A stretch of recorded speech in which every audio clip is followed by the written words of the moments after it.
Good evening. Call this evening's meeting of the Marysville City Council to order. Madam Clerk, roll call, please. Councilmember Belza. Here. Councilmember Gilchrist. Here. Councilmember Hudson. Here. Vice Mayor Bettacavoli. Here. And Mayor Branscombe. Here. If you'd all please stand and join in the pledge.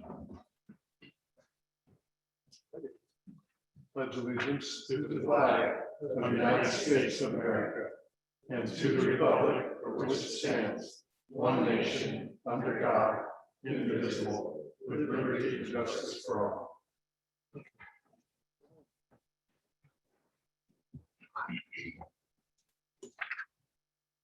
Madam Clerk, do we have any changes to the agenda?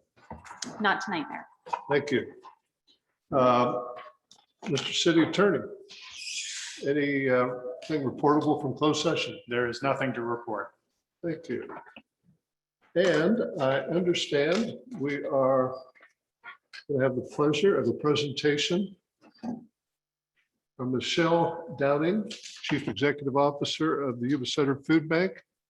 Ms. Downing, the floor is yours and you are very welcome to be here.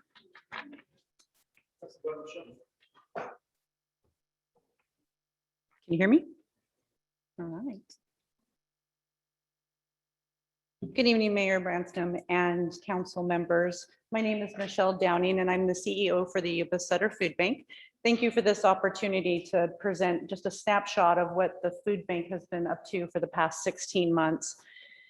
In April of last year, I joined the organization at a time of uncertainty, both internally and externally. With the immediate departure of the previous leadership, coupled with the unexpected wrath of the COVID-19, made for challenging times for the food bank. I report to 12 of the most dedicated, committed, and supportive men and women that volunteer their time and expertise to the food bank. Actually, one of them is here this evening, Miss Jackie Solman. This is a list of our 2021 board members. So back in April, we recognized that the food bank couldn't be its very best when volunteers solely ran the operations of the organization. So we navigated the transition from a volunteer-run organization to a staff-run organization, and we now have 7 employees that work for the food bank. And together we have improved, developed, and implemented processes to reach more people in need, to decrease waste, to build community partnerships, and designed internal workflows to be able to support everything that we're doing. Our mission is to lead the fight against food insecurity through community partnerships. And how do we do this? Well, the food bank secures and stores and moves food, distributes food. We actually move and distribute over 1 million pounds of food a year to through food pantries, to from meal programs to food distributions. Last year, our community was in crisis, and like many others, the food bank actually responded to COVID-19. The pandemic changed every aspect of our work. It presented new challenges nearly every day with the increased need of food assistance to vulnerable communities, or to the vulnerable population, as well as the quarantine households. Despite the challenges, we did it. I'm glad to report. We set up drive-through food distributions, which became a vital part of our response efforts to the safety and efficiency of our staff, our volunteers, as well as the recipients that we were providing food to. We improved and implemented new programs to reach and help more people in need by adding 9 additional distribution sites, locations, in addition to several pop-up food giveaways. We developed a food delivery program for the vulnerable population, and we strengthened relationships with our partnered agencies by collaborating and assisting them with their efforts. The underlining support of our Rotary, Kiwanis, Adventist Rideout, the LDS ministry, missionaries, Beale Air Force Base, Perfect Union, even our very own Chief Sachs and many other people, they actually sum up the measurement of our impact. Those that gave their time, their treasures, their talents, supported our efforts in facilitating the most amount of food that we've ever distributed in our community. Over 2.3 million pounds of food to both of our communities, which resulted in about 140,000 visits to all of our food giveaways. This was about a 45% increase over 2019. The food bank assisted both the Office of Emergency Services for both counties, as well as COVID-19 task force by providing food to the population that was most vulnerable to COVID. As the stay-at-home orders was lifted and the community started to get back to a reopening, OES and the task force began preparations to deactivate their call centers. And we worked with both organizations to establish processes internally so we can absorb those call centers and have people call the food bank directly for assistance. Since then, we have developed the homebound food delivery program into what it is today. Because of our partnership with both Yuba and Sutter County, we deliver 2 home cooked meals and a box of groceries to low-income seniors. Yuba County seniors receive deliveries every Tuesday, and Sutter County seniors receive twice, the first and the third Thursday of every month. We coordinate with local restaurants and catering services to prepare the meals using the food that we rescue as part of our food rescue program. The program nourishes low-income seniors, and we provide the meals to in-home service clients, adult protective service clients, homeless seniors transitioning from the streets to the motels, and recently discharged hospital patients. The money we received for this program stays local. It provided an opportunity for the restaurants to recoup some of the financial loss that they incurred by COVID. So when it comes to healthy foods, we believe it should be eaten and not wasted. Food waste stems from confusion over date labeling, resulting in a lot of food being thrown away, which is still edible and safe for consumption beyond the label date. Through information provided from Feeding America, USDA, the FDA, we know that the food past label date is still wholesome, nutritious, and safe to eat. These dates are simply the manufacturer's best guess on the item's freshness, which is often conservative. So we are fortunate actually to partner with 10 major retailers who donate their excess perishables and non-perishable items to families in need. When stores have slightly damaged products or food nearing the expiration dates, they pull it from the shelves, and instead of disposing of it, they donate it to us. We pick up Monday through Friday, collecting on an average of 80,000 pounds of food a month, which is then distributed to our community through our monthly community well-being food distributions to over 34 partnered agencies who support food access in Yuba and Sutter County, to the restaurants and the catering services who make the food for our homebound delivery program, to 14 Forward, to Better Way, to homeless resource police officers who have expressed that having the items in their patrol cars while they're having conversations with the homeless person and to transition them off the street makes it a lot better. As the largest food recovery organization in Yuba and Sutter County, our food rescue program reduces waste and provides more meals to the community. Meals are just part of the story. The food redirected to our neighbors' tables through this program has a positive environmental impact. Because we are getting the food out faster to the community, and through our partners who support food access, we have seen a decrease internally 50% compared to 2019. But we can always do better. Improving and expanding our recovery efforts will require new resources, adding new trucks so we can increase the recovery, the scale of the food recovery, investing in solar to help us with our electricity cost for our cold storage, adding additional cold storage and for storing the additional food that we recover, more volunteers and labor to sort and distribute the food. And of course, building the capacity of our community partners so they're able to distribute the food more quickly. I believe the need within the community is not going away anytime soon. Hungry adults, children, and seniors rely on the food bank for the next meal for healthier choices. We hear the stories about not having enough food to feed their children, not being able to provide healthier food options, and the disabled seniors having to choose to pay for medication over buying food. There is still much work to be done, and we can only do it through the continued support of donations and grants.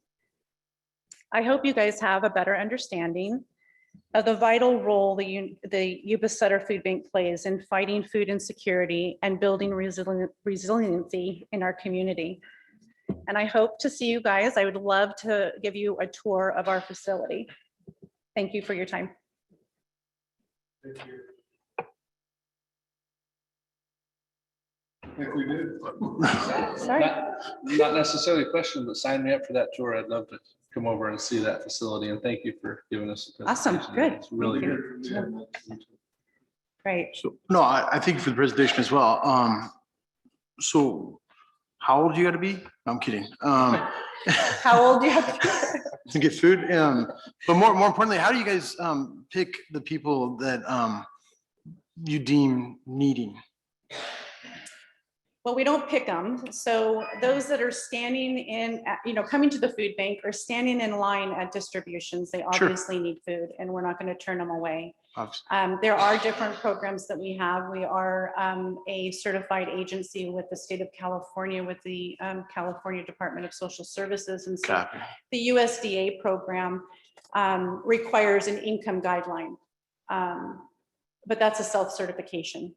So if they come and they say that they make this, they make they meet the guidelines, then we give them the food. We're not into policing who No. gets it or I who was just kind of doesn't. curious because I mean, you said you also deliver to houses and stuff like that as well. Oh, yeah, for our homebound delivery program, it's 65. Oh, okay. It's for seniors. And then they apply for it and then you guys just go ahead and do it. Yeah, that's the income guidelines as well. Awesome. That's Yeah. simple questions. Thank you. Yeah. Appreciate it. Thank you, Michelle, Thank very you. much.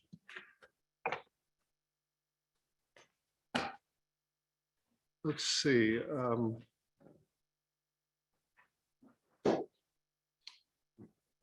Here's what we're going to do. We're going to move forward with the community and consent calendar forum, and I'm going to read a lot that describes it, but this is an opportunity for something not on the agenda to be addressed by members of the public. Once we get through the consent calendar, which should not take long, we will move to the matter of the senior community service officer, and that'll be coming shortly. And then on. Okay, individuals wishing to address the city council concerning consent calendar items or matters not already on the agenda are invited to make oral comments of up to 3 minutes. Up to. If you would like to comment and you are attending this meeting in person, please complete a speaker's card and return that to the city clerk when called upon. Please go to the podium to address the council. If you are participating via Zoom and would like to speak, please raise your hand via Zoom. When you're called upon by the city clerk, you'll be unmuted and you can address the council. Whether you're here in person or attending via Zoom, when called upon, please give your name clearly for audio recording. You are requested to address your comments to the council and not to the audience. By state law, the council is not permitted to undertake any action or discussion on any item not appearing on the posted agenda. If you have any documentation you'd like to distribute to the council, please mail it to the city clerk, 526 C Street, Marysville, 95901. Madam Clerk, do we have anyone wishing to address the council on a matter not appearing on the agenda or a matter on the consent calendar? We do, Mayor. The first speaker will I be, can't hear you. Can have to speak up. the first speaker tonight will be Martha. Jesus Christ.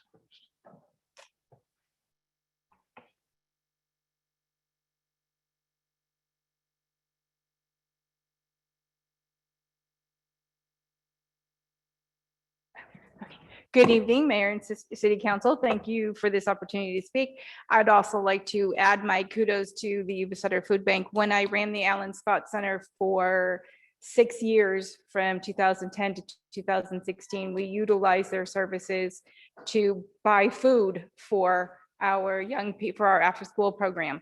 And we would pay 19 cents a pound, and we would have, we were playing refrigerator and freezer Tetris. That's how much food we would get. And every time we went in there, my young high school assistants would have to ask me to please don't buy any more meat. Don't let them give you meat. We have more than we know what to do with. And I say, okay, Michelle. She was a high school senior at Marysville Charter Academy, so they were phenomenal. But so they are a wonderful and very worthy organization. But that's not what I wanted to talk about. I wanted to talk about our parking problem. We seem to have a lack of parking on D Street, primarily through 3rd through 7th Street and many of the side streets. Most of the problem I see is coming from the gym. I love the gym. I think they're great. And the people who run it, Chris Gill is an amazing person. He's great for the community. And I just love him. But the parking is not just, there isn't any. I've had many young people even come to me. In fact, just at my work the other day, someone said to me, I would so love to come to Marysville, but I don't because there's no place to park. And she goes, I would spend more time in your shop if I could find a place to park. And I said, well, okay, I do deliver. So I do take stuff to Dodge and sell it there because they can't come to me. And I'm not the only one that has the problem. Our business isn't the only one that has the problem. There are several businesses on D Street that complain to us about it, but they're afraid to speak up. So I'm not. I'm here to say that we have a problem. I don't know how we can solve this problem. I've done a little bit of research, not a whole lot, but one of the things that I found is that I think in our municipal code, that we already have like some things in there where we can do fee-based parking or something. That much I did read. A lot of it is very legal jargon and I don't understand all of it. So, but from what I could figure out, that's what I think we do have procedures, or we have something in place that could be used if we just could figure out how to use it. The other thing is that I know a parking study was done a few years ago. There was a consultant hired by the city to figure out how many parking spaces we have, how is it being used, and I don't know what happened to it. I know that nice consultant lady, very sweet lady, came and she stood before a group of people and said, hey, we need volunteers. So Eduardo and I volunteered to go and drive the streets and count all the parking spaces on various times during the day. How about this? Yes, I'm going to put this on the next agenda for active discussion. We can't engage in discussion on this. We are all aware of this problem. yes, And it's time that it be a discussion item for action on the agenda. perfect. Thank you. You're welcome. Madam Clerk, would you make a note of that, please? Thank you. Mayor, our next speaker will be John Welch. We have to cut this guy short.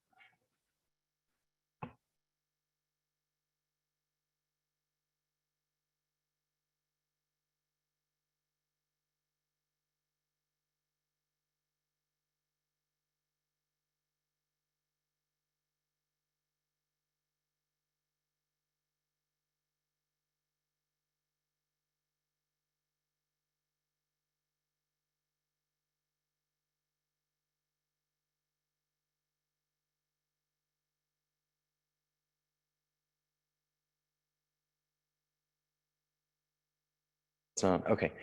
And we cleaned up down at the boat launch there, did a bunch of cleanup down there. So anyway, it was good. It was actually tougher than I kind of expected, but in any event, they're having their next event, I guess, the end of this month, right? 28th, I think it is, something like that. But so anyway, it's a good start, you know. So I just thought I'd give you the little report on that for what it's worth. Also, I don't know if it's appropriate or not, but I'm just pointing out we're going to be doing canvassing for elect Kylie in the recall. So I've got information and bumper stickers if you guys want to. I always bring something to the game, but is it something I can leave with you or anything like that? Or yeah, yes or no? Yeah. Okay. Yes. Thank you.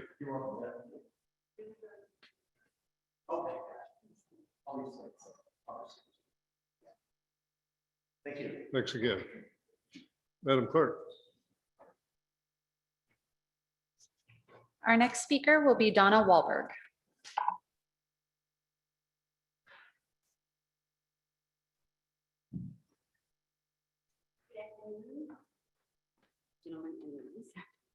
I'm glad to be here, glad you're here. I would like to just talk about accessibility. I feel like, I'm sorry. I feel like there's not really a whole lot of time or opportunity to really have a meaningful conversation with our council members to discuss issues at depth and kind of have an exchange of ideas and share information and, you know, any kind of a really meaningful discussion. Well, this is your opportunity. We're all right here. You're here, but you're here to listen, but do you answer questions? And, you know, do we, if I asked you what your position was on a certain thing, would you? I wouldn't respond, but we're happy to hear from you. That's what I'm talking about. So what are you thinking about? well, I was thinking it would be nice maybe to have a monthly town hall where the public could be invited and the city council would be available, and maybe there could be several issues, you know, that are going to be on the calendar ahead of time, so that everyone had an opportunity to think about it and think about what they might want to present, and just have a conversation between we the people and you, our representatives that are working for we the people, because I'm not sure there's really a good platform for you to hear from us and know what we really want, absent maybe our starting to file resolutions or something like that. But and I enjoyed the National Night Out. I was looking forward to that. I thought that would be a good opportunity to be a little closer to you all, maybe get to know you all a little bit better and kind of get a sense of what you're about and where you stand on things. And If something like that were to come to pass, what are the top 3 topics that you would want to address? Top 3 topics for me would be the state mandates related to the COVID-19 so-called pandemic, and the monies that the city's receiving, and you know, how, you know, what they're earmarked for, and does the city give up any kind of their local power in exchange for receiving that money? And also, you know, like 5G, the mask mandates, the vaccine passports or mandatory vaccines. I'd like to know what your positions are on those, and, you know, within the city limits and with businesses, you know, putting in policies that are possibly going to, I think, discriminate against people, violate HIPAA laws, all kinds of things, if they implement those kind of policies. So I would like to hear from you all what your positions are on those things. And I think it takes more than what we do here with public comment to be able to have a free exchange of ideas. Thank you. The 3 minutes is up. Okay. I will say this, that some of the things you brought up are beyond our jurisdiction or power to influence. We can express opinions on them, but personally, I like to stay tightly focused on issues where we have impact and where we can have a significant direct impact. And I'm not putting down those issues. Those are important issues that you brought up. And I'll discuss with city manager and city attorney the possibility of any kind of open forum. I at appreciate town that. hall. Thank you. Thank you very much. Mr. Mayor, may I just comment, Donna? There's part of it, we've got to be careful of how we gather. Okay, so for us to all get together and have a discussion, we can't do that. But you can go on the website, get everybody's email, phone numbers, and if you want to contact us, we can do something that way. Or if you want to put something together as a group and invite somebody, we could do that too. I appreciate that. Those are great ideas. We could even call and maybe set up a lunch or an appointment to meet with you personally, right? Perfect. Thank you. Okay, Madam Clerk. No further speakers. Thank you, thank you, thank you. Okay. Consent calendar. All matters on the consent agenda are considered routine and therefore approved by one motion unless a council member or the city manager first request that a matter be removed from the consent agenda for separate discussion and action.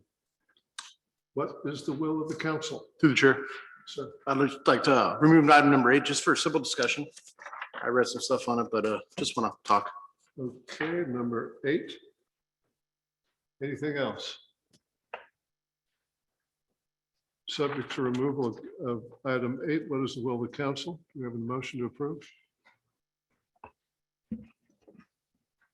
I'll make a motion to approve. We have a motion approved. We have a second. Second. I don't know who approved in second. Go for it. We have- Approve in second. There we go. Okay. We're ready for a vote. All in favor? Aye. That's unanimous, Madam Clerk. Before we get to item number 8, I know there's some folks here who are interested in offering thoughts on item number 9, which is on the discussion and action calendar. And since 8's being moved to the discussion and action calendar, we'll do item number 9 first, and then we'll do item number 8. Without objection, thank you. Okay, discussion action calendar. All matters on this section of the agenda are discussed and will be acted on individually.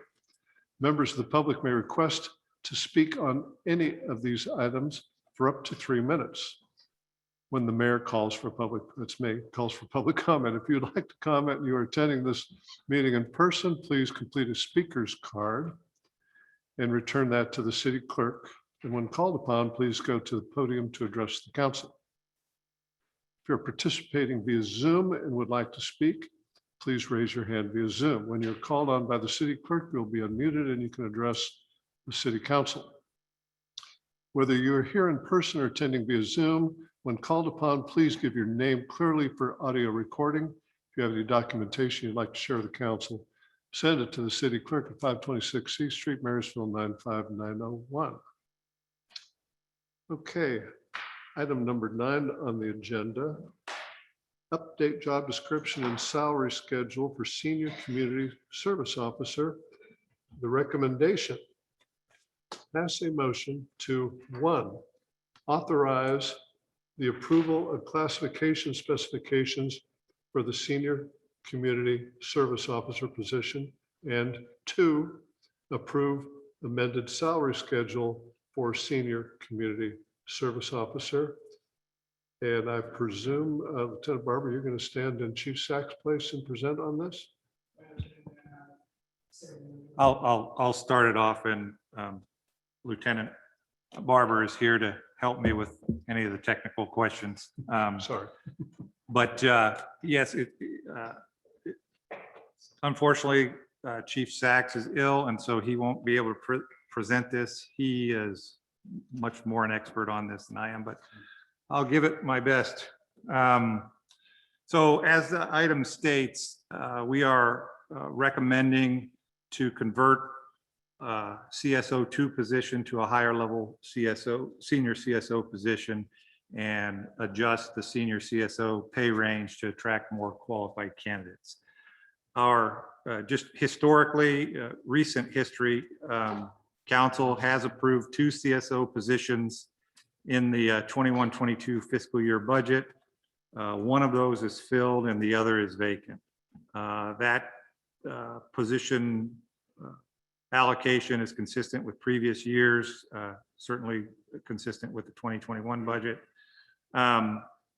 The vacant position has been vacant for approximately 8 months while we attempted to do some recruiting at the 2 level. Unfortunately, that recruiting effort did not yield good results. We had 4 qualified candidates. Of those, 1 person accepted a position elsewhere, and the remaining 3 failed background checks. What we are seeing is that likely our CSO2 level position wages are not sufficient to attract the quality of personnel that we would like. As a side note, that recruitment, the estimate was about $3,800 in cost to attempt that recruitment. We are therefore wanting to hire at a higher level and attract more people. The position, I would like to use that position for a few things. One is parking enforcement, which has traditionally been used for. Not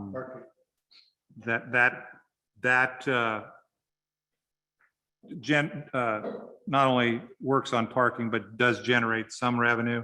Historically, it's been about $35,000 per year, with the exception of the last 2 years. We had what I would call a very overzealous person in the past that generated significantly more income, about $60,000, followed by COVID pandemic, which we relaxed parking enforcement, and that dropped to about $14,000.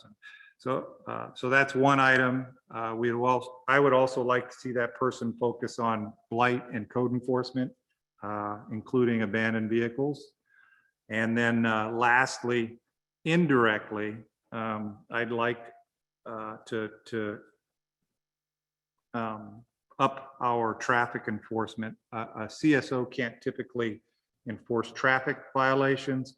However, there are a lot of things that our officers are doing that can be done by a CSO. And the idea would be to transfer some of those more entry-level tasks from the officers to the CSO and have the officers then do more traffic enforcement. There are some additional costs. The additional cost for FY 21-22, as stated in the report, is roughly $13,000. That could be absorbed or would be absorbed in the police budget. They have salary savings that would offset that, as well as an ESG grant that would offset that to the tune of about $32,000. The following years, there would be a greater cost because this position is only filling a partial year. Those costs honestly could range significantly. The cost difference between a top step CSO2 and our proposed position is about $13,000. However, the cost difference of the bottom step CSO2 and the top step of the senior is about $36,000. That all depends upon benefits and what step we start that person at. The impact to the general fund would be offset by citation revenue. And as I mentioned, about $35,000 is what I would expect just based on previous numbers. And I did a rough translation of what that would mean in citations.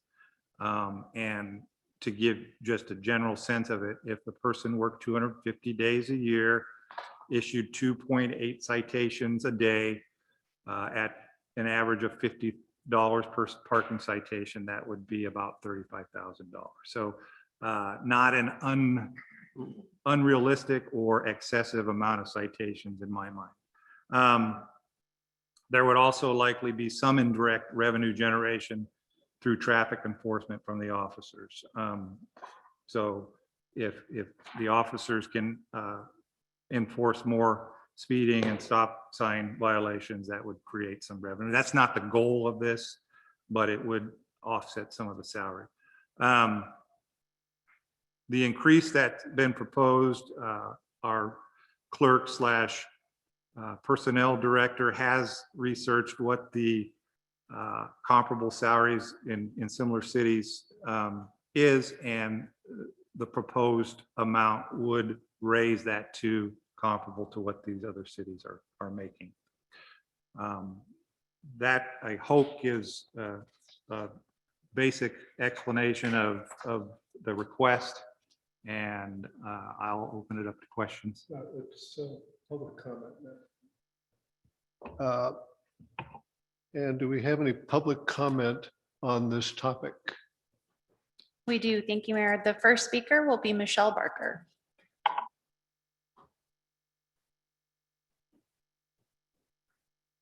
Welcome, Michelle. State your Good name evening. and address and speak. I speak loud enough without a speaker. Michelle Barker, 2437 Ahern Street in Marysville. I was lucky enough to attend this morning a meeting where we were with the lieutenant, our city manager, and yourself over some of our issues that we were discussing, homeless and traffic.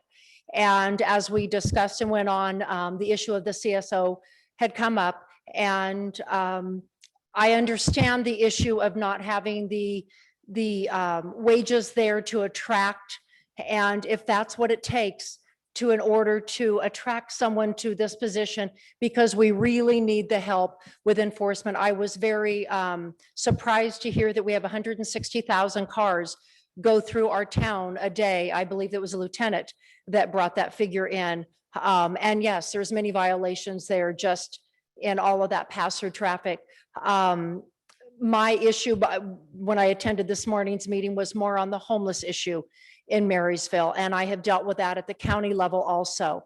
And working together, bringing it to light, and everyone discussing it and everyone helping is what's going to bring us all together.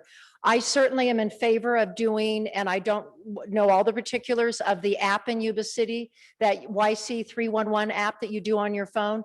I am kind of hesitant of making a phone call. I know a dispatcher has to answer it. I know she's taking 911 calls. I know that my call of the homeless guy parking their trailer at East Ellis Lake or wherever is not a critical call, but that just adds, it's just not a good image for Marysville. I think that it keeps our businesses away. I think it does keep our people coming in to buy homes in our area and so on. So I was wondering if we could even consider an app like that. I am more than willing to fill out something on the phone to send in a comment of where I see a homeless person or any type of that type of activity. And maybe it could be dealt with that way on an as needed basis with your officers who are doing the things that are more important, you know, critical things with domestic violence or whatever that's going on in our community, and homelessness is not at the top. But that was just a thought of mine. I enjoyed our meeting and very informative. But we do have a need here with the homeless, and we deal with it in the county, and we're dealing it here in my area also at my neck of the woods. So I think if we all work together. Thank you for your time.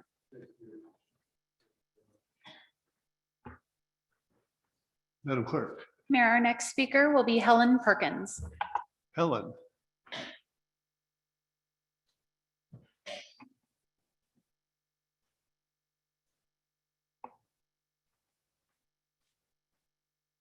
Good evening, Mayor and Council. My name's Helen Perkins. I live in East Marysville. I had the meeting today and 30 people attended, and everybody agrees we need more police officers and we definitely need this CSO position. We all love Marysville. You all love Marysville. And I can't think of any one of you that wouldn't want this position for the betterment of Marysville. We put you in these positions and we expect you to take care of us. And we hope that that's what you're going to do tonight. Thank you. Thank you, Helen.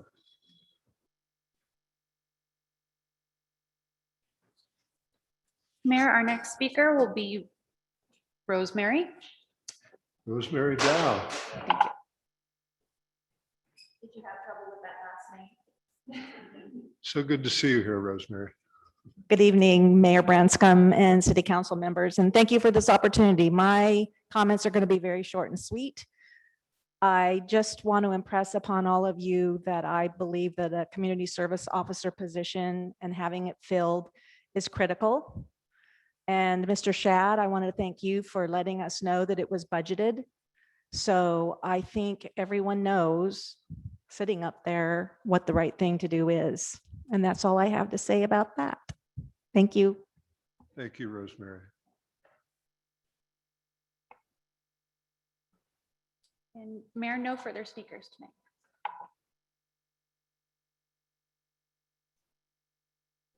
No more speakers?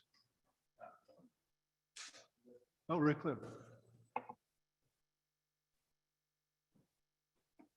Our next speaker will be Rick Lim. Good evening. I'll make it short and sweet. We've had 2 CSO officers in the past, and the one we have now is running his tail off. I see him out doing his job. Unfortunately, he's tasked with jobs that are his, but he's overwhelmed with this. We're short an officer. We need to increase his pay, and the next one we hire need to have a high enough pay that they'll stay. Every one of our CSO officers we've had in the last 5 years have moved on to different positions because they pay more, or they've achieved their goal of becoming a full-time officer. Anyway,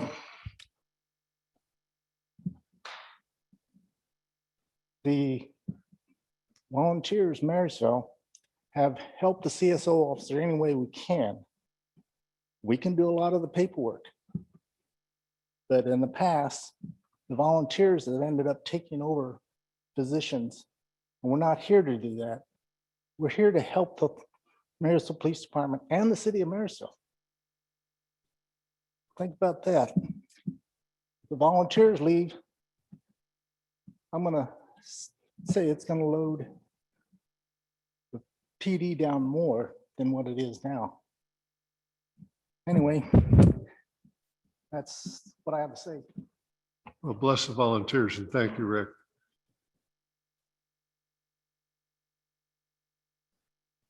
And at this time, no further speakers.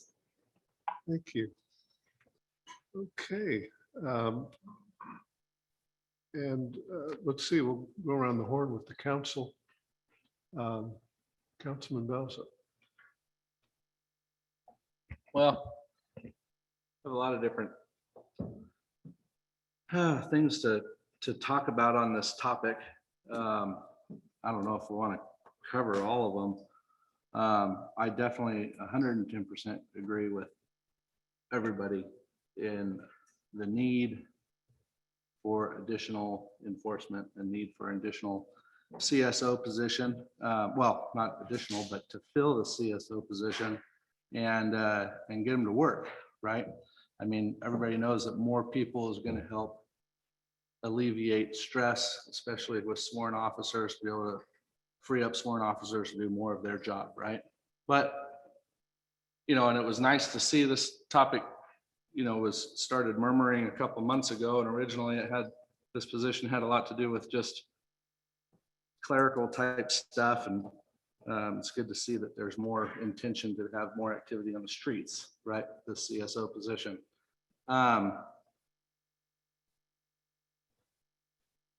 We've got, and I don't want to get too far off track, but one of my concerns with moving forward and not negating the need, I want to share this a little bit.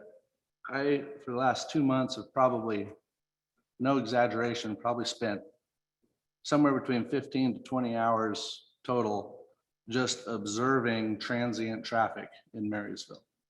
I've sat in the Walgreens parking lot and CVS and over by the old Long's Drugs and downtown and drove around and looked up over the levees. And I would estimate that we probably had in all of our camping sites around Marysville, somewhere maybe 400, 500 campers. And today, when you peek around, you never see a tent. And if you do see a tent, our CSO that's designated specifically to homeless is on top of it. There's a 7-day process to go through the process to eliminate that camping. We do end up with transient issues. Ellis Lake was mentioned. And what I've observed in watching this population is that there's about, I would guess, 30, maybe 40 people that are causing 90% of our grief in Marysville. And they move from one place to another place. They'll move to a place, they'll cause some grief. An officer might show up, or CSO officer might show up, and then a matter of a couple hours later, they've relocated to another place and are causing more grief. One in particular issue, and I want to commend everybody, the police department, fire department, public works, or code enforcement, et cetera, was some of the issues right there on the corner of Ellis Lake by Carl's Jr. There was a housing situation there that was kind of promoting that the vagrancy there, and the city went in and cleaned it up, and now it's minimal that you see people hanging out and loitering in that one spot.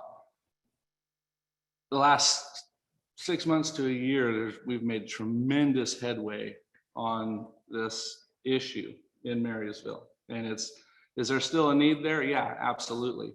But I would say, and I've noticed a good percentage of these folks that I see on a regular basis in town that are causing a lot of this grief are not necessarily homeless or transient. A lot of them actually live here.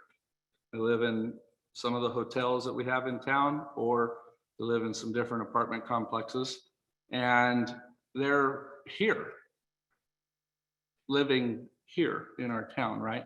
Now, I'm not going to say, and I don't in any way, shape, or form condone causing grief and causing a ruckus and destroying our city property, destroying our streets, and making this a less pleasant place to live. It's a real issue, right? But when I think about what we're trying to do and what we're trying to accomplish here, I think about the big picture. And you're right.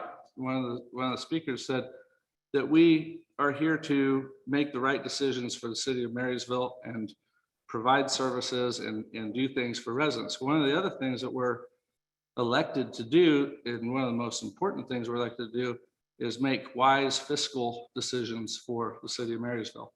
Now, we've just recently gone through one topic that is going to have a huge impact on the amount of wages that we pay in the future. And we've got another topic coming up that's going to have a major impact on the wages that we're going to pay in the future. And this is a small drop in that whole big picture bucket. But I want to recollect a trajectory that we've been on. And the trajectory is that this position has been a budgeted position. It was budgeted this year, it was budgeted the year before, and it was at that wage, I think, well, it doesn't matter. But this position's been here for a long time.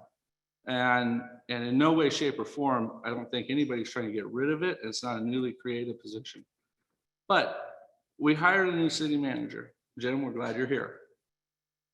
And we rushed through to get what I call a proxy budget done, but basically we duplicated what we had. We made some necessary changes to it so that we could then move forward into the fall and go through a strategic plan. We've got 3 new council members here. We've been through a crash course and we've gained a lot of ground. I applaud both of you guys over the last several months.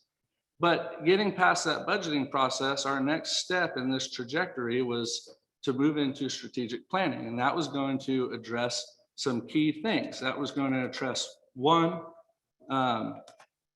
determine a true assessment of all the departments, including Public Works, Fire Department, Community Development Director, and address all those departments. And I'll say this, we've got a percentage of our fire department that's now going to be lacking in staffing. We've got a Public Works department that And thank you for your time here, Craig. I think is going to be moving on and retiring. Congratulations on retirement. We're going to have a public works director to fill, and we'll have about 50% of what we need filled in public works. We've got a community development director position that's not filled. We've got a lot of holes in the city, and I'm not in any way negating the need for a community service director, but part of the strategic planning objective is to determine all these needs and what each department, where they're at and what they need. Because if we don't have enough firemen running calls, then we can't arrive on time for medical aids or for a fire, and people could lose life. If we don't have enough public works people in motion, then we've got sewer problems that can't get addressed, and we've got toilets backed up and some real issues there. The list goes on and on and on. Part of our other objective with this strategic plan was determining the council's priorities, which is really a voice of the constituents, talking about our streets and other issues that need to be taken care of in town. And another part of this was identifying, this is maybe the most important part of this particular topic, but going through the strategic plan was identifying what a 7-year income trajectory would be for the city of Marysville. And I believe, Jennifer, you're working on that very diligently, right? So measuring these increase in wages in many different categories against what, I don't know what our 7-year trajectory looks like. I don't know if we're going to be able to afford a long-term committed wage of possibly up to $90,000 a year. Maybe not, maybe we find somebody else for it, but I want a CSO, I want an additional CSO, I want 10 CSOs in Marysville. I want 40 police officers, I want 30 firemen, I want all of the positions filled and then some. And that's what we're here to try to accomplish. But if we don't do it wisely, fiscally, then we're not going to be able to keep these people, we're not going to be able to maintain them. So I don't feel like I have enough long-term information of where we're going fiscally as a city to really make a true educated decision on whether to give one position a raise or whether to keep it where it is. And I'm not negating in any way, shape, or form the need for it. What I'm proposing is using wisdom and discretion and moving forward with it, and not just throwing out potentially $90,000 a year position without having all the facts of where we believe we're going financially and what the whole need of the city encompasses. And I don't believe that we really truly have a clear picture of what that looks like financially and what it looks like as far as the needs go. So if I'm forced to make a decision and make a vote today, then I'll do it because that's what I was elected to do. But I wanted to state my opinion, and I definitely want to share my same sympathies as everyone sitting in this room and everybody that spoke. We have major issues that need to be addressed. I just think it's prudent to address them wisely and not hastily. So that's all I have to say about it. Stuart. Thank you. Well, I have no comment at this time as I'm ready to move on with passing a motion.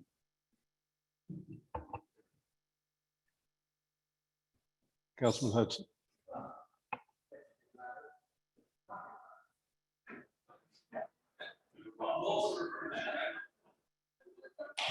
I like this guy. So I don't disagree with what you're saying here, Dom. When this originally came to us, it was a possibility of there being more CSO officers than what was originally budgeted. But as what has come clarification as of late, it's a definition change of the same position that's budgeted and so forth. Now, I have no problem with continuing the recruitment process, but I am fiscally responsible as well in the fact that I don't want to throw more money out of the general fund. I thought in conversation that we had, Jim, maybe you can elaborate a little bit more, that the discussion was that if they can find the extra funding within the police department budget to be able to pay for this position that's already been approved, then they work it within their own department, not necessarily taking any more general fund monies going in to augment this position. Is that still the case? Yes. Now, I'll clarify. So the question posed to me was, would the police department work within their budget? And the answer is yes. For this year, they will work within their budget. Now, we only budget a year in advance. So to be fair, there are, and as stated in my discussion, further out in future years, there will be additional costs to the general fund, somewhere between $13,000, which could be absorbed within, to $30,000 additional, which that would have to be accounted for, not in this budget, covered in this budget, but future years. And I think that's what Councilmember Bells is looking at, and that's why he's interested in the 7-year plan. Now, in speaking with our finance director, she is confident that we can cover this position in future years. The larger discussion on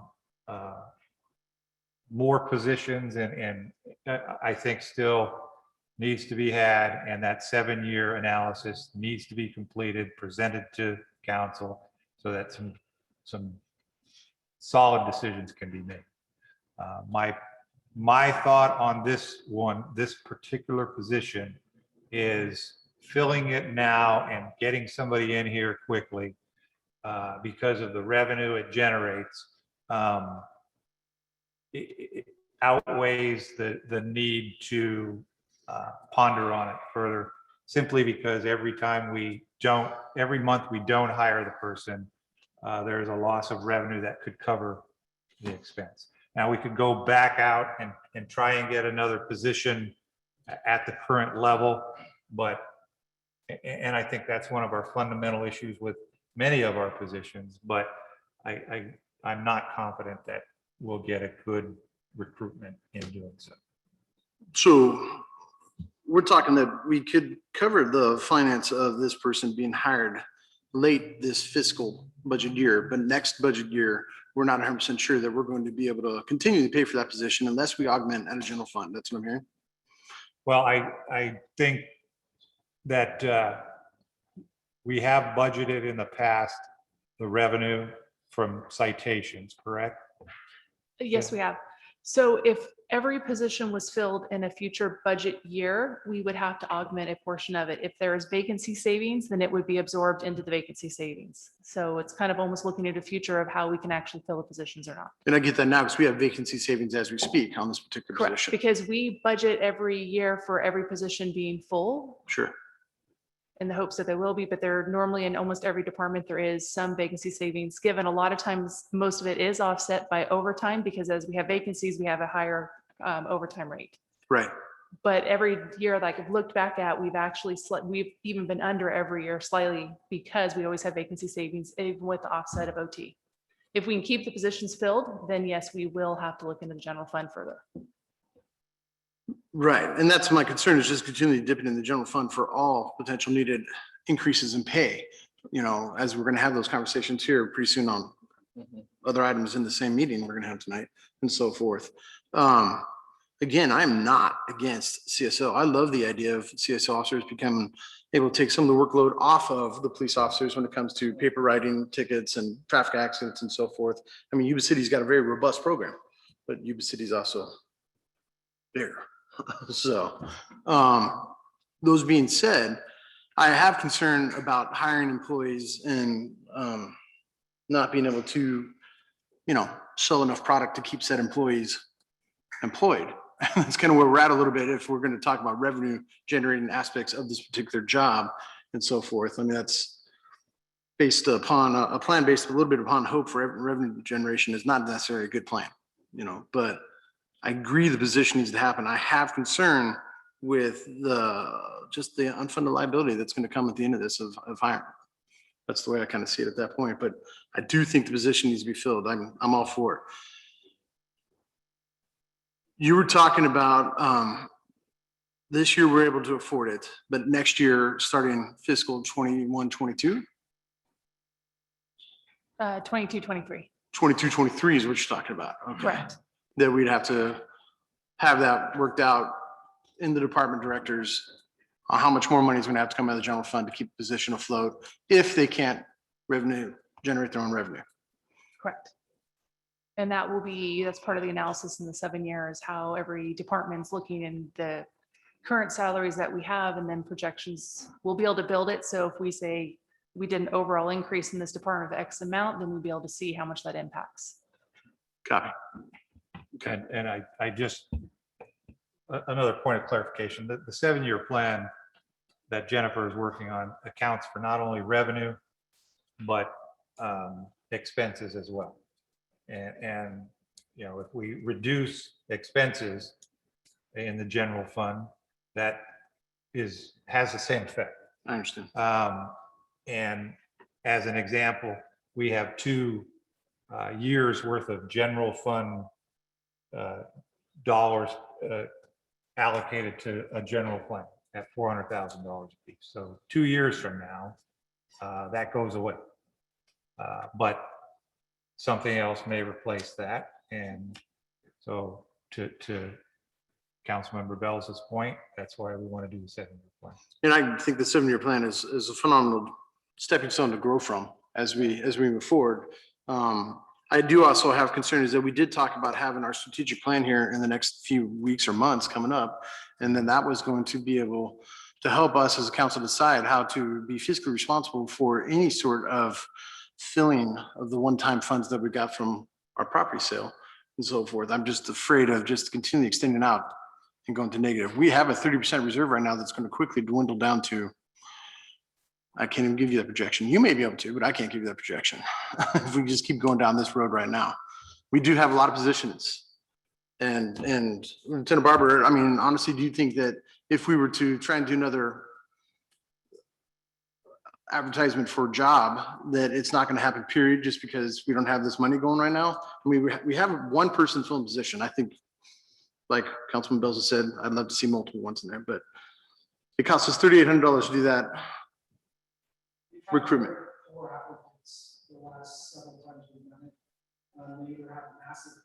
Lieutenant Barber, could you go to the podium, please? Thank you. And turn on the microphone. Thank you, Lieutenant. Can you hear me? Yes, thank you. The last several recruitments we've done, we've had very poor applicant pool. Not only do we have limited applicants that apply, we also have applicants that have severe background issues that are just unhireable in a police department. And the one time we did have an applicant that looked like he would have been good in passing background and everything else, he decided to take another position as we were going through the process with another agency that was higher paying. So going forward, I believe it will be roughly the same exact scenario we've been going through for the last several months. And I truly get that. I mean, I have employment recruitment issues in my current business. So it's a thing. I understand that. Well, thank you. I appreciate that. That's all I have for that. Thanks, Lieutenant. Chair. Lieutenant Barber, are you still there? How many times did you guys try to recruit for the position? During the last 7 months, I guess you'd say. I want to say it was 3 times. 3 times? Correct. Okay, thanks. I thought from our conversation or meeting the other day, I thought it was 1 time, but okay, great. Thank you. That cost $3,800 three times? That was an estimate. It wasn't an in-depth cost analysis. It might have been a little bit more based on salaries for everybody that had to do things for that recruitment. Chief, not that I want to get too far into the weeds on this, excuse me, Lieutenant. Not that I want to go too far in the weeds.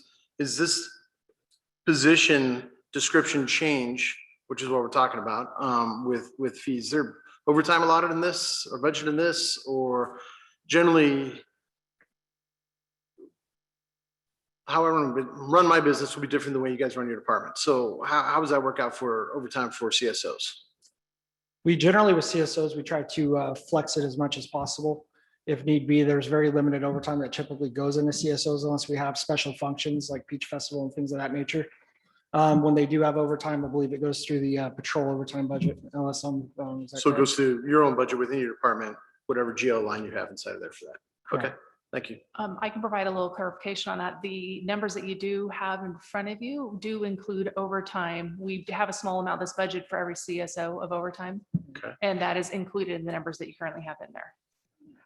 Your top step is at $91,000 for the year. That would be with cert pay, with overtime included and full family benefit package. So it really depends. The salary, I think was, I don't have the salary drawing from it. For sure, no, I read it. 50,000, 48,000. 48,000 start So step, it just. depending on what they starts put in there with their family benefits and the roller Correct, costs and and all that kind of PERS stuff. and everything else that we included. The 91,000 is worst case. That's yeah. I want the job. So, All right. Depending on which side you're on. yeah, okay. I think that kind of answers some of my questions right now, and I appreciate the clarification of that. Working within your own department budget is important, but I see how it's probably going to stretch outside of that and have to come for conversation before the council again at a later date to figure out where money's going. Thank you for the moment. Vice Mayor. A few questions. I'm totally confused. I'm absolutely in favor of how we figure out to get the CSO officer without a shadow of a doubt. But I'm a little confused of a few things and concerns. One of the concerns is that we have had so many, we've already gone through our union negotiations. We're going in tonight for management negotiations.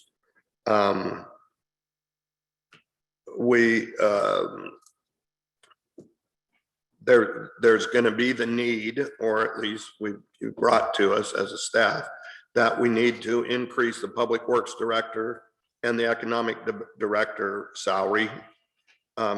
We've got a snowball going here of increases that I'm concerned about before we get the 7-year trajectories put together, before we get the strategic plan together.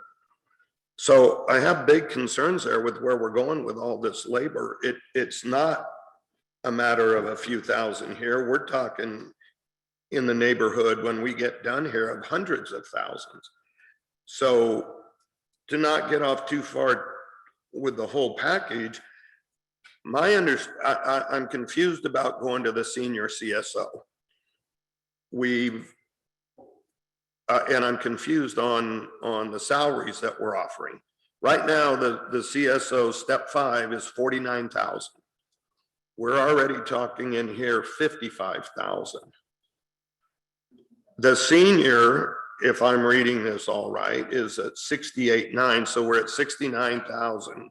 So we're offering, if I understood what we approved before, we've got a $20,000 increase in this position in salary, not in costs. In salary, we went from a CSO2, correct me if I'm wrong, a CSO2 is 49,000 at step 5. What we're looking at here now is 68.9. Am I wrong in the way I'm reading that, Jennifer? I'm trying to find the paperwork. Okay. Well, I just got the printout today and the step 5 was 49,513. So one of my concerns, I guess, here. No, go ahead.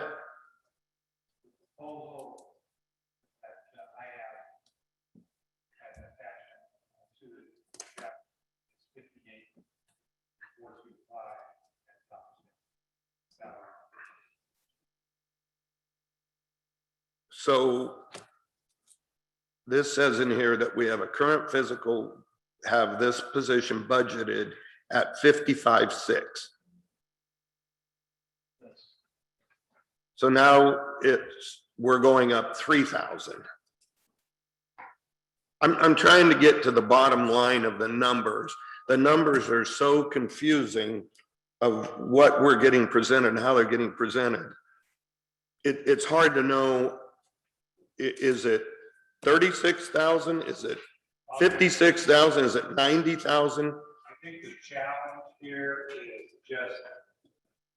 I mean, we keep getting said, okay, we're just trying to raise it 13,000 a year.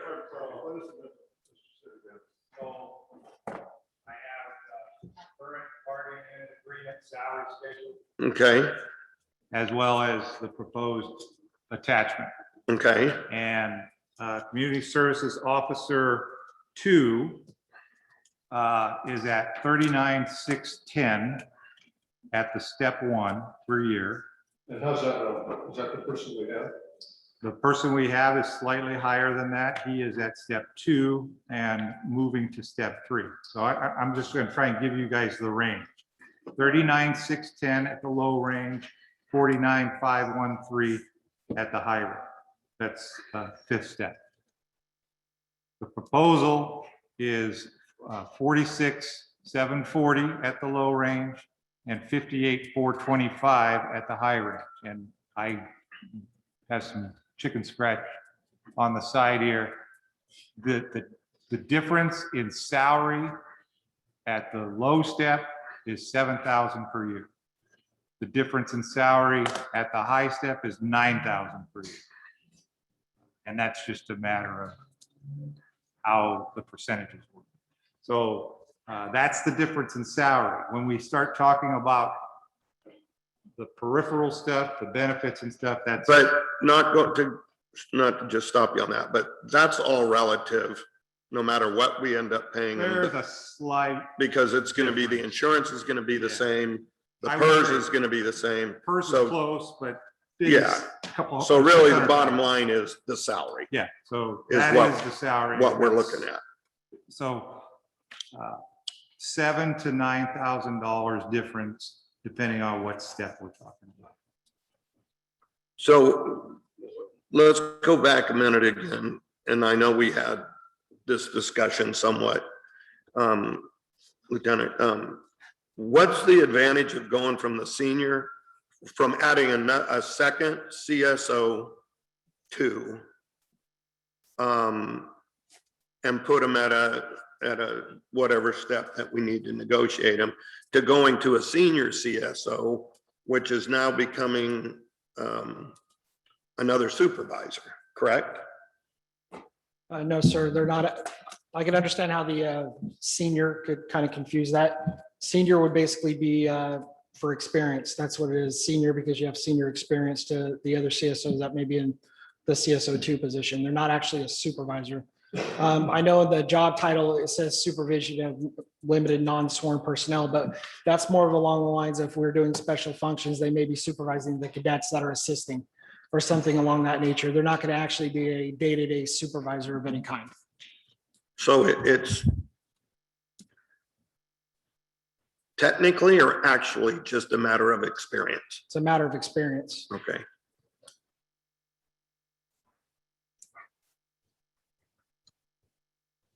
Well, there's no doubt in my mind that we need to improve this amount. I had discussed with Jim today, setting up a new 5-step. That would take step 1 and 2 and basically move them to the top. And so in other words, step 1 is now starts at a higher range. And that ends up coming out at a 54,400. So that brings us about halfway there if we stayed with a CSO2 and up the steps, and then allowed for the highest step to be searched at this point. So that's about half of what we're talking about. And I think if we're just the experience part of it, we're gonna, well, let me go back. I understand the experience. I understand obviously experience costs no matter what business you're in. I want to go back just to touch on, my concern is we just did the labor negotiations.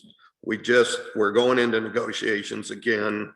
We're going to have to try to increase these 2 director positions, and we have not done a single thing to look at revenues, other than we're hoping for a couple of things to come in that we've been hoping to come in since Brad and I've been on this council. So I have a concern with that, but I do not have a concern with trying to find at least a partial way to get to this so we can fund this position. And one more thing to say, I know you're ready to jump in and that's good, but one more thing to say is. I will have the floor next. One more thing to say is that we keep saying that it's within the budget. It's not within the budget. It's within the savings that we haven't used it. So it's a one-time thing. It's only a one-time that we've saved. I thought I thought I clarified that. You did. Yeah. I'm just reiterating. It's not the police budget does not cover this other than the first year. It covers, yes. Okay. All right. So through the chair, one more question, please, Mayor. One question. Whomever you hire, with the process you work, DOE generally dictates what step they start at. Is that not correct? What was that again? Their level of experience Correct. dictates what step they start at, correct? Exactly. No matter what platform we use, the current one that's already been budgeted, or if we change the description of this right here. Correct. Their experience will dictate what step they start at. Yes. Okay, thank you. Have a seat, Lieutenant. I'm going to be a while. This is the saddest I've ever been in a city council meeting. Give it time. We have an excellent city manager who has surveyed the requirements of the city and made, in my mind, a very reasonable proposal. By the way, a reasonable proposal that was effectively applauded by a group of 30 citizens this morning. And I'm hearing worries about strategic planning session or and what have you, and worrying about several $1,000s here and there. It sounds like micromanaging. And I'm not certain that's a good idea for a city council to get into.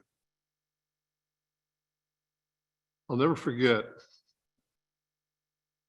a house I was up on 22nd Street or right out one of those. And it was the best kept house on that street. Beautiful, beautiful yard, great landscaping. The young woman came to the door, probably about 40. And I made my pitch and she said, "Good luck. I'm third generation in this house and I can't wait to get out of Marysville." And it was in large part for many of the problems that are addressed, that will be addressed by this new community service officer. Light, code enforcement. Just think about East Marysville. Walk the streets. We've all done it. And the blight and code enforcement problems are corrosive to the quality of life in Marysville. They sadden people in Marysville. I got a call from constituent, prominent member of our community, happens to live on Ramirez across from the high school. And she was concerned about the loitering around Walgreens and CVS and how those are the only two places in town to get a prescription. And then she went on about she wants to be proud of Marysville. The kinds of things, there's lots of things that have to be done that allow our citizens to have a prouder feel about Marysville. And it's exactly the kinds of things this code enforcement officer will be addressing. I am not moved by any of the arguments against hiring this person now. In fact, I'm saddened to hear them.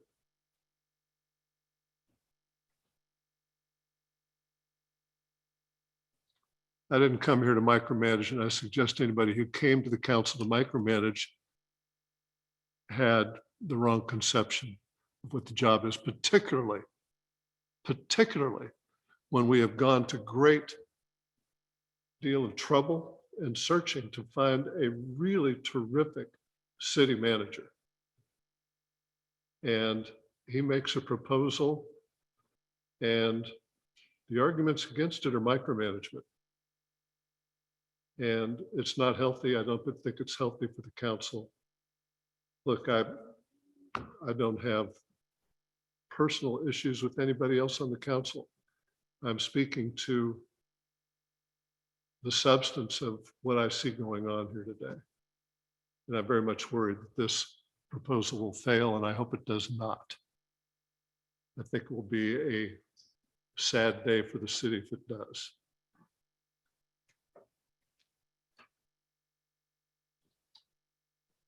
What's the will of the council? I'd like to make another comment, Mr. Mayor.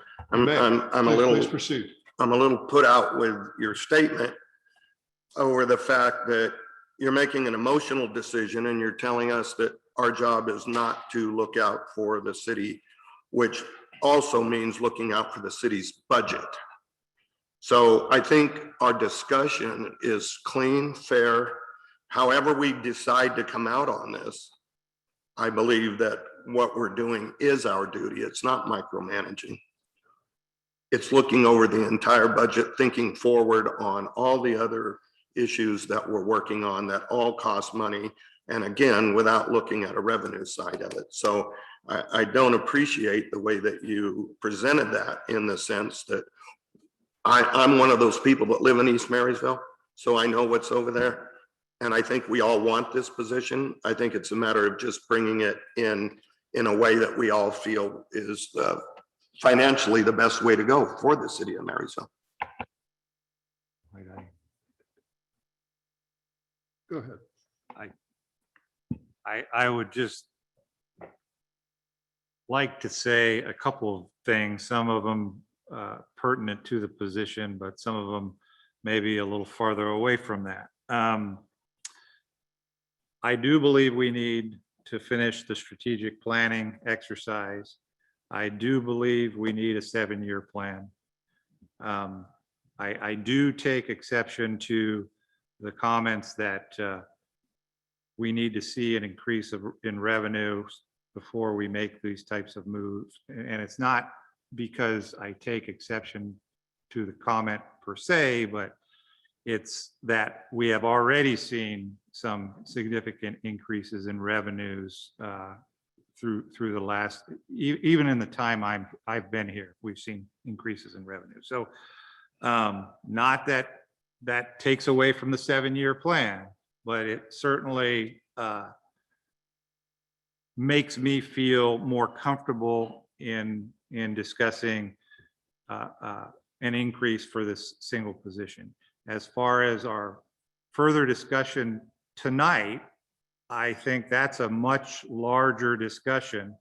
And yes, I think we need to be very careful about escalation of expenses related to salaries, keeping in mind that there's a balance there. If we don't increase salaries to remain competitive, it's a problem. If we don't have enough revenue to support those increased salaries, it's a different problem. So I think is a larger discussion. This position, it's a small amount, but yes, all those small amounts equate to a large amount. In this case, I think this particular position is valuable enough to what the city needs to do right away that it merits moving forward with an increase. Now this is a little off subject, but I have not taken an offense to anything anybody has said here. I got pretty thick skin. But I know that in order for us to be successful as an organization, we still need to continue down that path of trust, communication, and collaboration that we discussed when I interviewed here. And I don't want this type of discussion to derail that. we're making tough decisions. I understand that. Now, all that being said, I believe the true issue here is pay. It's not the position level. And in talking to Councilmember Belza earlier this week, you know, that was a question he posed to me, and I could not come up with a good answer as to why we need 3 levels of CSO position. So I'm not overly tied to that. If we can get the salary up to a level that we're competitive, I think that will do the same thing. And I know our clerk, Nicole, had developed some salary schedules. Now my thought is a little bit different than vice presidents. I would like to see that one step higher. The difference in cost would be with vice president's proposal would be about 5,000 different. The difference in cost in going once, pardon me? Or vice mayor, sorry. Vice mayor, but maybe president someday. My thought is going up one more step, another 5% for the top scale would be a $7,500 difference, but we would likely have to deal with the existing CSO, which would add another 2.5. So we're talking 5K difference versus 10K difference in my proposal. And we could work out the details, making it just an increase to the existing CSO2. Okay, what the comment with that? I'm looking at attachment 1. Okay, so. Pardon me, I have the floor. Oh, I'm sorry. So we passed a budget, and this is effectively raising one of the cost elements within the budget. And the increase over that cost element in the budget is how much? From a salaries perspective, as we talked about, 5 to 10K, depending on total cost increase. Because everybody has a percentage for fringes and what have you. There would be some fringes, but as Vice Mayor said, yeah, that's not dependent upon the classification. It's really dependent upon the person's family situation. So with that data in mind, I am completely unmoved by concerns about the budget in denying moving forward with this. And again, I've described it as micromanagement, and I think it is. I don't think that's a healthy thing. Mr. Mayor, if I may. Please. Looking at attachment 1, which this was not shown to us before this now, and the 58 that we're going to go to, and this might make the deciding matter for me right here. The 58.4 is the top of that. It's the top step, right? Yes. So there won't, until we come back after everything we're talking about, our strategic planning, all of these things into our next budget, this person is at the top stage, correct? That's step 5. And that's what you're asking for, is for step 5 in a senior community service officer. Yes. Okay. But, you know, if we want to make just a CSO2, we can get there the same, you know, similarly. Well, if it's a matter of just experience, if that's all the title means is experience, then I don't have a problem with what we're doing there. It, like the lieutenant said, it comes across as another supervisor position with the title. But if we're looking at that, it's drawing experience, and we're going to the 58 at the top level, then I think that's safe. And I think don't, that's safe at this point in time. I think that's safe. I don't know how the whole senior CSO supervisor thing came about. That happened in the past. But for an agency our size, I wouldn't expect to have 2 CSOs and 1 supervising the other. It's just not big enough to do that. I agree. So in this case, it would just be the experience that the person has. Okay. To the chair. Any other comment? Please go ahead.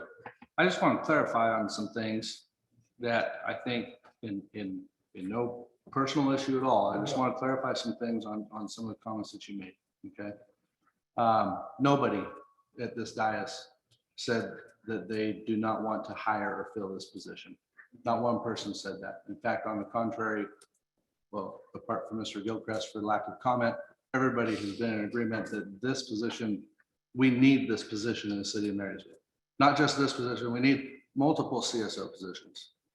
Nobody said that we don't want to fill this position. From me personally, and like I said, if I have to vote, I will do so.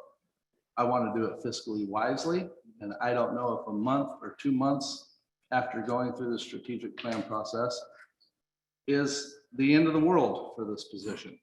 We've been 8 months without the position.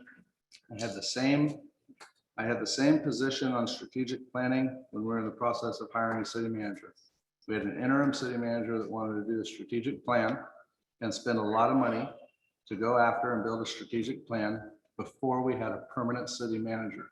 And the argument at that time was wait until we see the whole picture with a new city manager being involved in the process of a strategic plan and can see a clear whole picture of the entire city before making these types of decisions. That was my position then on that topic.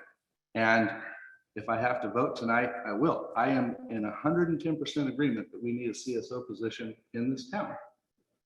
My position, and I don't want it to be misrepresented in any way, is fiscal responsibility, whether it's $5,000 or $500,000. We must be fiscally responsible.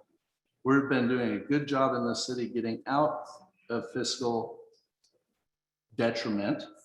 And if we don't maintain that flow, and I understand it's only $5,000, but I don't go and buy a new TV or go and buy something until I can check my bank account and really see where I'm going to be. So I want to clarify that I am in agreement of the position, but want to exercise wisdom in the process. So thank you for. Thank you. Any other comments? What's the will? What is the will of the council? Do we have a motion to approve? I'd like to make a motion to approve. Mayor will second the motion. Motion's before the council. Let's do a roll call vote on this, Madam Clerk. Councilmember Belza, Cautiously, yes. Councilmember Gilchrist, Yes. Councilmember Hudson, No. Vice Mayor Bettacavoli, Yes. and Mayor Branscombe. Yes. Awesome.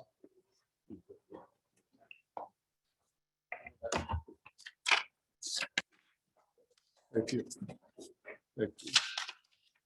Okay. Let's see, let's go to item number 8. Councilman Hudson asked that we re-engage on this, and I will read the matter.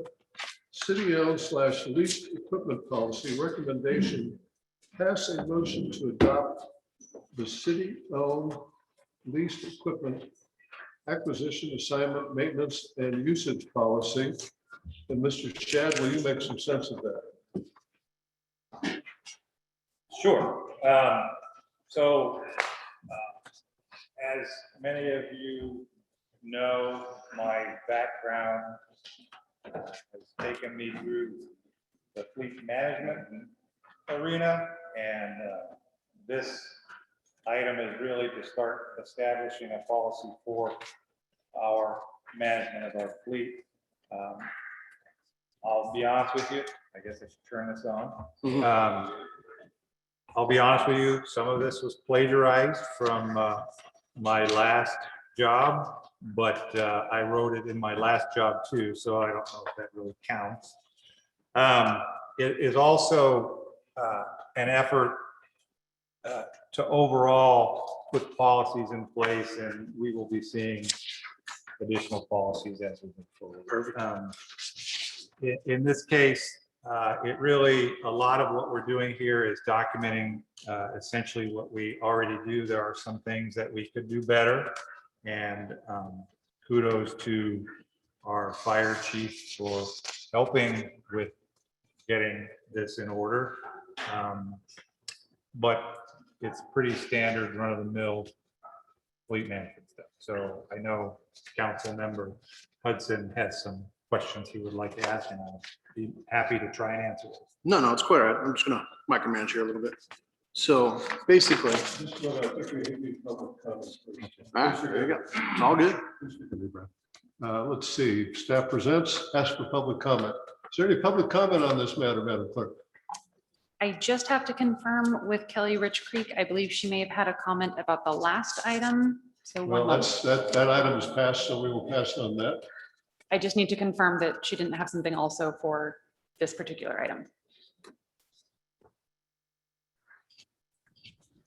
It was for the last one, but I will say that it's really helpful if you could open public comments after we hear the city council's discussion, because it makes it more relevant so we can hear the conversation. So if you could just be open to that instead of opening public comment now, before I hear what you guys have to say about the subject, I would love to see that. Thank you. Thank you. Moving on. Do we have any comment on this matter? No comments. Thank you very much. Okay, and Question. Please proceed. Just a clarification. I appreciate seeing more and more of these policies coming about just because it makes it a lot cleaner for understanding. So is this policy going to allow the directors, whoever they may be, police, public works, fire, to have members of the department fill out this VH2 form to be able to take a vehicle to IE training? And if home is closer than return port, they can, or if they're on call. Because I know we have public works people that are on call at times, but they have to go back to the courtyard to get a vehicle before they respond to a call.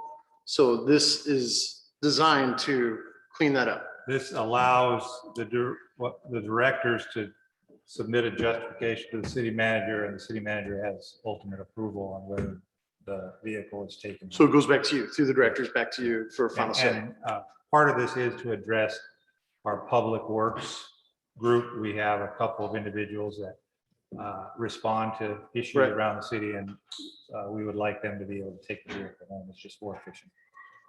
That's all I really had. I just had a clarification. Thank you. To the council, any other comments or questions? Any other comments or questions on that matter? None. Vice Mayor?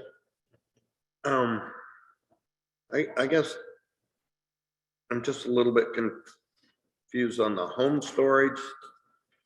That's just a matter of if you approve for them to take vehicles. Yeah. And so Public Works, as an example, we would likely have 2 personnel at the most taking vehicles home. One really related to streets type of issues, street lights, and then the wastewater collection person would take it home. My experience is whoever is going to field those calls is the person taking the vehicle home. It may rotate amongst employees. Well, I'm sorry. I think this answered my question, actually, number I, which was that there needed to be a justification of anything over 15 miles. Yes. So that satisfies me with that point. So other than that, Mr. Mayor, I'm fine. Okay, with that in mind, if there's no further discussion, What's the will of the council on that? Move to approve. We I'll have a motion second. approved. We have a second. All in favor, say aye. Aye. Motion passes unanimously. Next matter, let give you a quick background before I read from the script here. This came up and I was asked about it. Apparently, there's 2 delegates to this meeting. I presume everybody's gotten an email from the League of California Cities on this. And maybe y'all don't want me going, you want someone else going. But I thought that if you'd approve of me going, I didn't know who else would be interested in it. I knew you'd be interested, but I thought others might be interested, and I wanted to at least find out who's interested and raise your hand and let me know if not. I didn't want to appoint someone who didn't want to go, for example. So I will remind you of a conversation you and I I maybe know had 3 or 4 months I ago. remember it well. I don't think you want me at the League of Cities, so thank you. Well, I completely understand where you're coming from, my friend. Bruce, you're interested?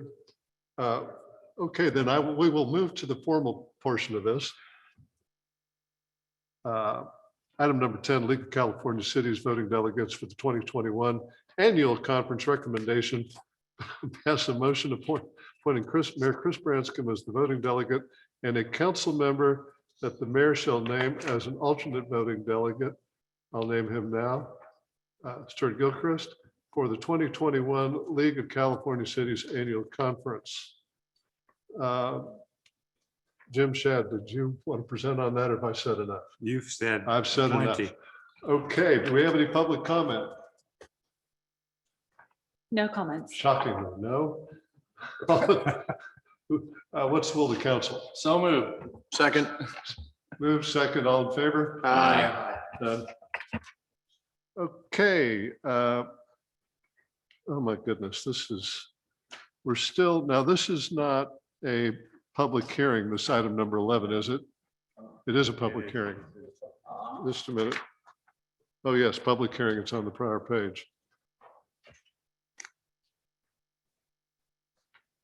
Okay, and I'll read the preamble here. All matters in this section of the agenda are formal public hearings and will be acted on individually. Members of the public may request to speak when I call for public comment. If you'd like to comment, you are attending the meeting in person, please complete a speaker's card and return that to the city clerk. When called upon, please go to the podium to address the council. If you are participating via Zoom and would like to speak, please raise your hand via Zoom. When you're called on by the city clerk, you'll be unmuted and you can address the council. Whether here in person or attending via Zoom and called upon, please state your name clearly for audio recording. If you have any documentation you want to share with the council, please mail it to City Clerk, 526 East Street, Marysville 95901. The first matter, item number 11 on the agenda, public review draft housing element recommendation. Pass a motion.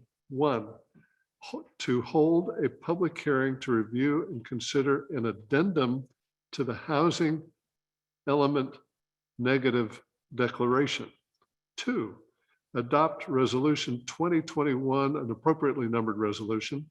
3, adopt the City of Marysville's 2021 to 2029 housing element.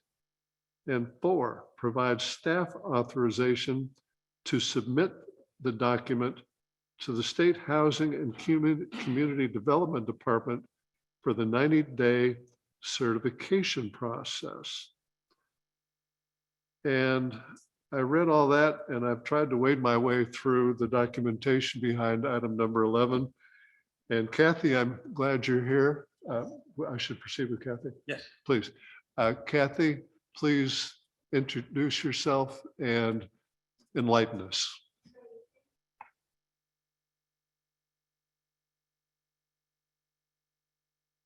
I'm sorry. Again, I'm Kathy Pease, contract planner with you this evening in order to present the hopefully final stretches of our housing element this When you evening. say contract planner, what do you mean by that? So right now you have some staff vacancies that you're well aware of. And so the city has hired my firm, Management Advisory Services, to help out in the meantime. So the last couple months, actually a year and a half now, I've been providing staff support to you all. And one of those items is the housing So element. when you say contract planner, you are a planner that has a contract relationship versus an employee relationship with the city. Correct. Okay. And how much experience do you have in housing elements? So I actually have over 30 years of experience as a city planner. Started out long ago. This is probably my 4th or 5th cycle of doing housing elements. I used to work for the city of Roseville, where I was there for 18 years and worked on 3 of their housing elements. Kathy, I didn't match your qualifications. I just wanted to get them on the Well, record. that's my background. Thank you very much. To let you all know. We do have a PowerPoint. And this evening, I will be joined by 2 other consultants. PlaceWorks is actually the consulting firm that prepared the document. Next slide. And they will be hopefully on video Zoom as well to kind of pitch in on this. Oh, that's okay.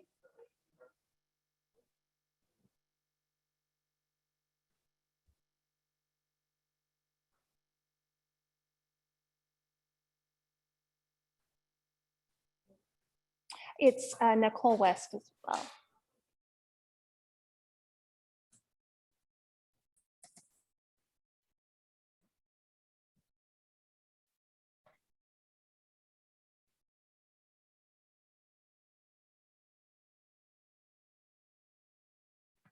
Great. So Jenny and Nicole are with PlaceWorks, and they'll also be providing the presentation tonight or answering questions. So we are going to let you know where we are with the housing element. We're going to talk about some new updated information and then ask for a recommendation for the adoption of the addendum and of the housing element. So just as a refresher, the housing element is jurisdiction's fair share of regional housing. It really is to establish goals, policies, and programs to address housing needs. It is the only element of the general plan that does require certification by the State Department of Housing and Community Development, or HCD. There are some legislative mandates that our jurisdiction or this region needs to update the housing element by September 10th of 2021 in order to stay on an 8-year cycle. If we were to miss that date, we would be in jeopardy of being pushed into a 4-year cycle. So like I said, we're hopefully in the final stretches. We've had a lot of outreach. We've been to the Planning Commission several times, starting with a workshop back in November. We had the draft housing element prepared in February. We went to the Planning Commission with that document in February as well, and brought that to the City Council in March. Once you all reviewed it, we did submit it to the state. They had 60 days to review it. They provided red line comments to us, which then became the next draft, and we received that in May. We did post that to the city's website, so it would be available to the public. And then we went to Planning and Historic Preservation Commission in June, and they recommended approval. And so we're here tonight before you now. This time I'd like to advance 2 slides and turn this part over to Nicole West. Hello, this is Nicole West, and I'm happy to be back before you. Good evening, Mayor Branscombe and council members. So the first item that I would like to talk about is actually not part of the housing element document, but it is a related piece of research that's required by California law. So to comply with SB 244, we looked within Marysville's sphere of influence for areas that are considered to be disadvantaged based on criteria in the statute, including economic indicators, and as well as relying on the knowledge of city staff. We identified 2 areas to research further, one that overlaps with the District 10 Hallwood Community Service District, and then the other being the community of Linda to the south.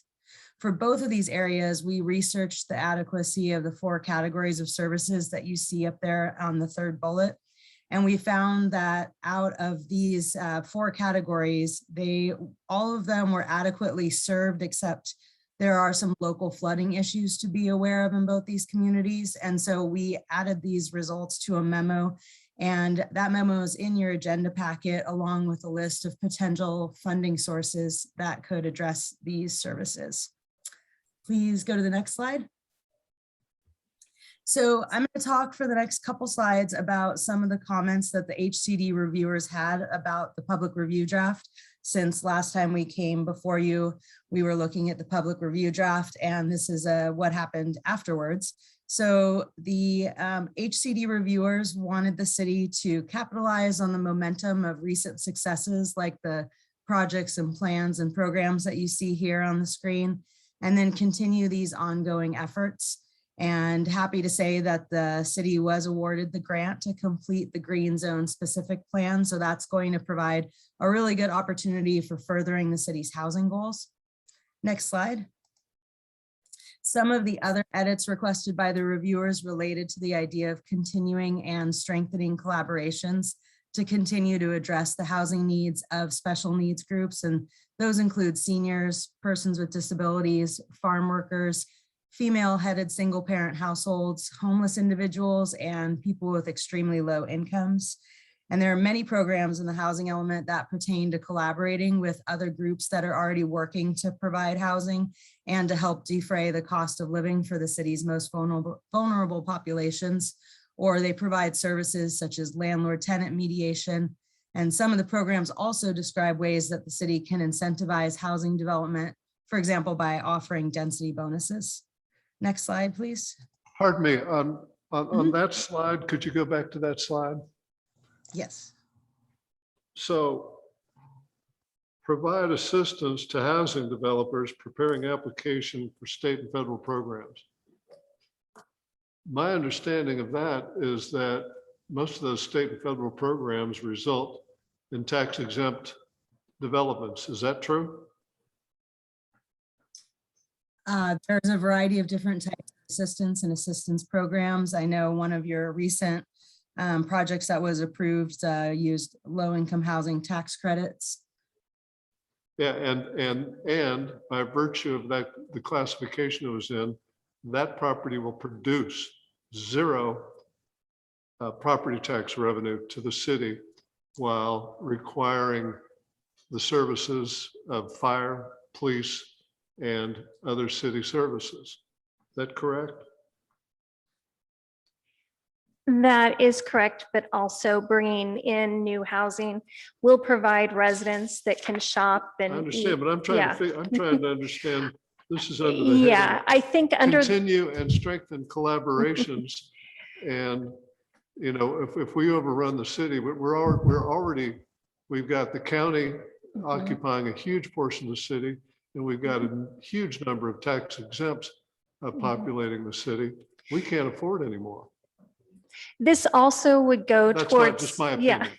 this could also go towards helping market rate developers look for properties.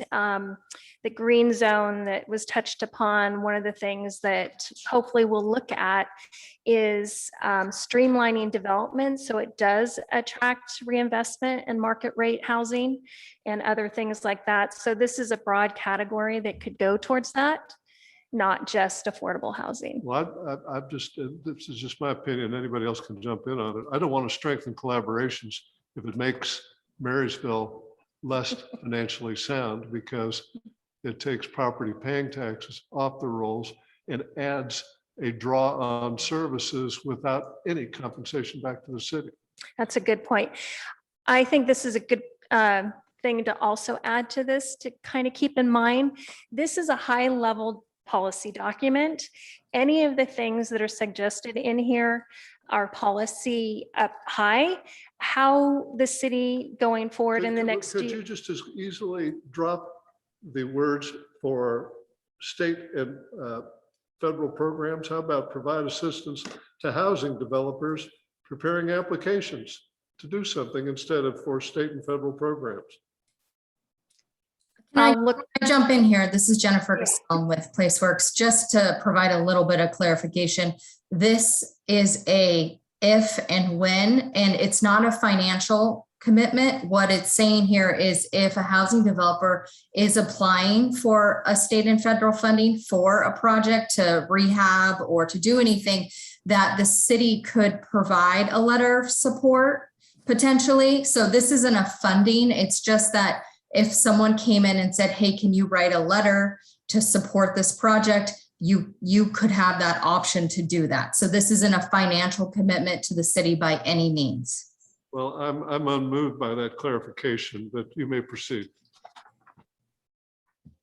Hold it, Stuart, did you have something to say? Well, I will on all of these issues, because there is not just, there's tax exemptions, there's tax deferring, there are many different programs. And what we're looking at is market rate. We're looking at enticing market rate developers through various programs. It isn't just tax exempt property. And in regard to that particular tax exempt property, the 71 units, those will meet our numbers. Yeah, so those will meet our numbers. That's water under the bridge. Yeah. It's been approved. So what we're looking at doing is other possibilities, continuing to strengthen collaborations with, for instance, a builder in the area and how we can incentivize them, not with tax exemptions, but deferring and things like that. That's what this is. Sorry. Please proceed. Okay, thank you. The other thing to maybe point out on that topic is that by having a certified housing element, the city remains eligible for competitive grant funding that can assist with a range of housing and other kinds of initiatives there. Okay, so next, then let's talk about this slide. So the other comments we got from the HCD reviewers were to make some minor tweaks to some of the programs that we have in there to update the zoning code to comply with various state laws related to these topics. And the city has received SB2 funding to do an update of its zoning code. So a lot of these will get taken care of with the application of those funds. Next slide. And then the other thing that was an important topic was providing clear and easily accessible information to the public. And that's an important part of removing barriers to housing development, and providing this information will encourage homeowners, perhaps who want to build an accessory dwelling unit and they're not quite sure how to go about it. Or it could encourage housing developers to bring a new project to Marysville. Next slide. So Kathy, I'll hand it back to you here. Thank you. Okay, again, we're asking the city council to adopt the addendum, adopt the general plan housing element, and authorize us to submit the final document to the state.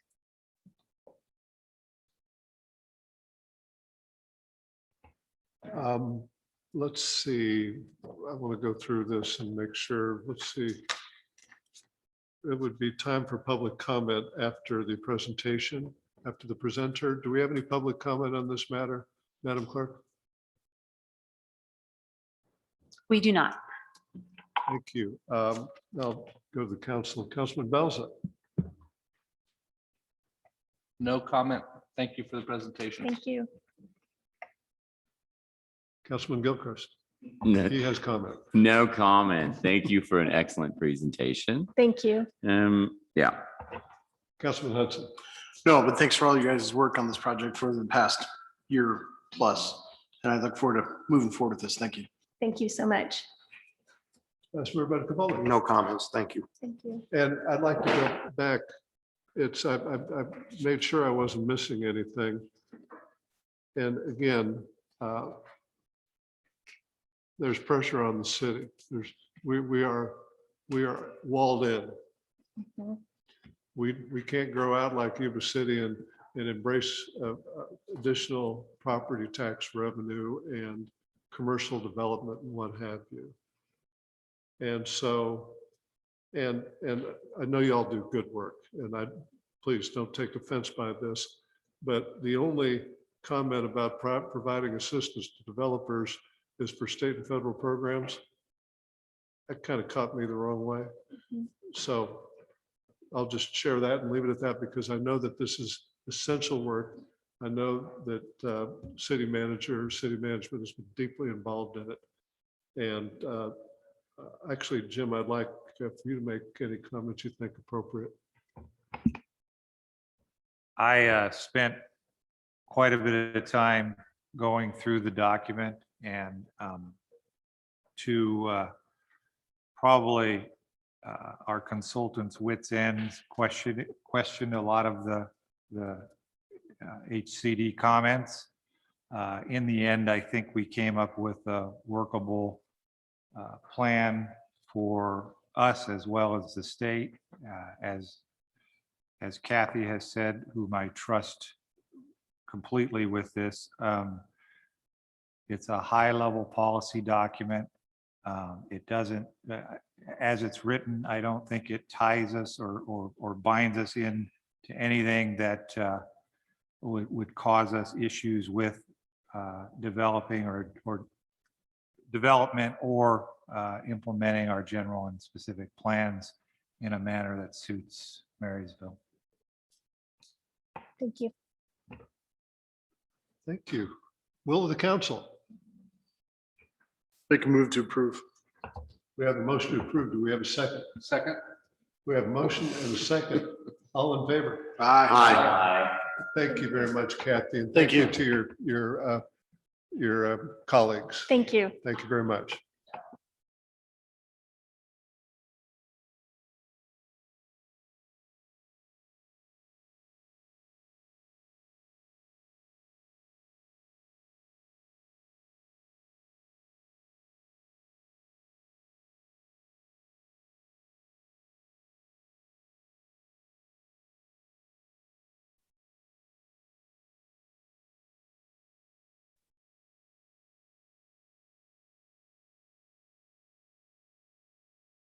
I'm sorry, I need to start all over.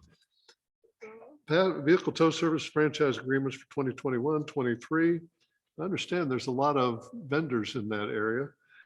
Anyway, recommendation, pass a motion adopting appropriately numbered resolution authorizing the city manager designee to enter into vehicle tow services franchise agreements. And Lieutenant Barber, I presume you're going to present this. Yes, sir.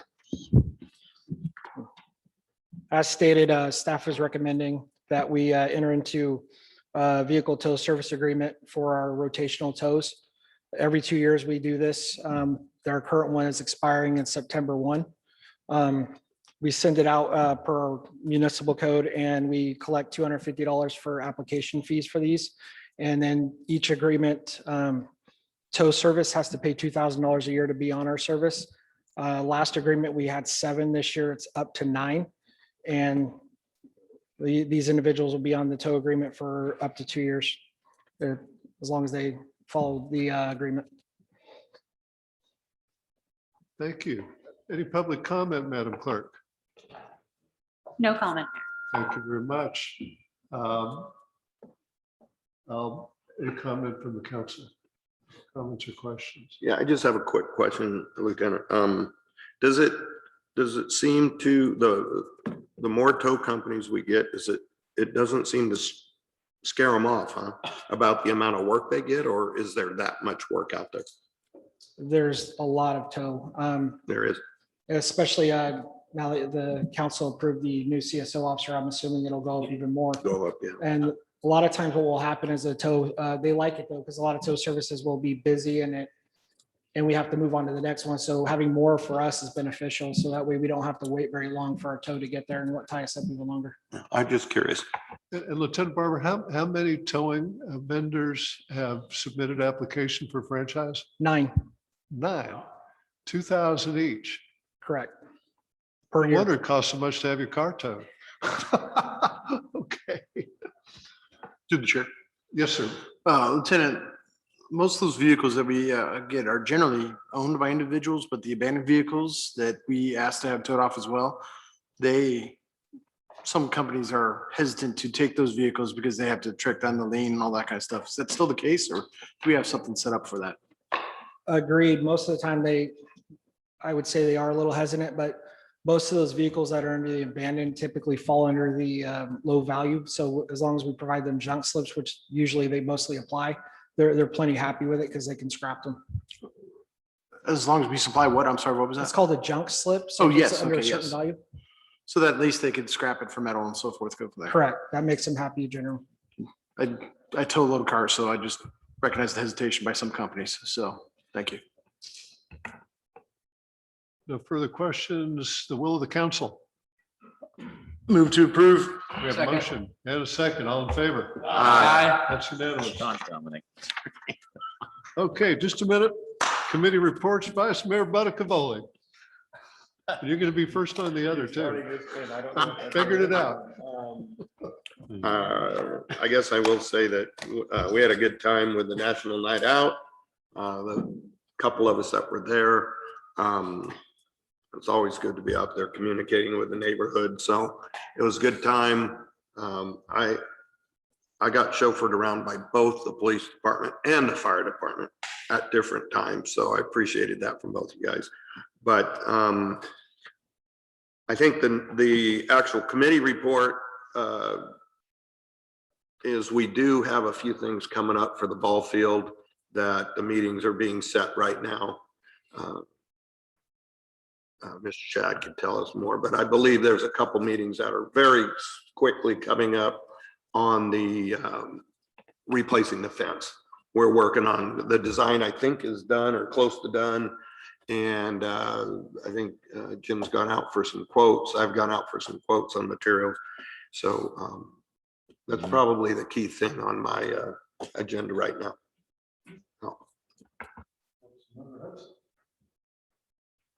Nothing real major, except for I did my term as chair of LAFCO for Yuba County and got voted off. I'm still on there. I just no longer have to run the darn meetings. So that's it. Councilman Gilchrist. Yeah, no council comments at this time. Councilman Belza. Are we on committee reports or? Committee council reports. comments? Okay. You're going to be last on the next one too. Am I? All right. Well, that's fine. Not a problem. We had a good, I think everybody was here, but we had a good Ellis Lake public hearing or public workshop for our grant that we're moving forward with EDC. That was a really great time and very informative. So it was a good deal.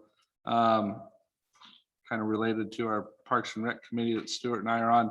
We've been having some, we've kind of had a preliminary and then one solid volunteer meeting that went very well.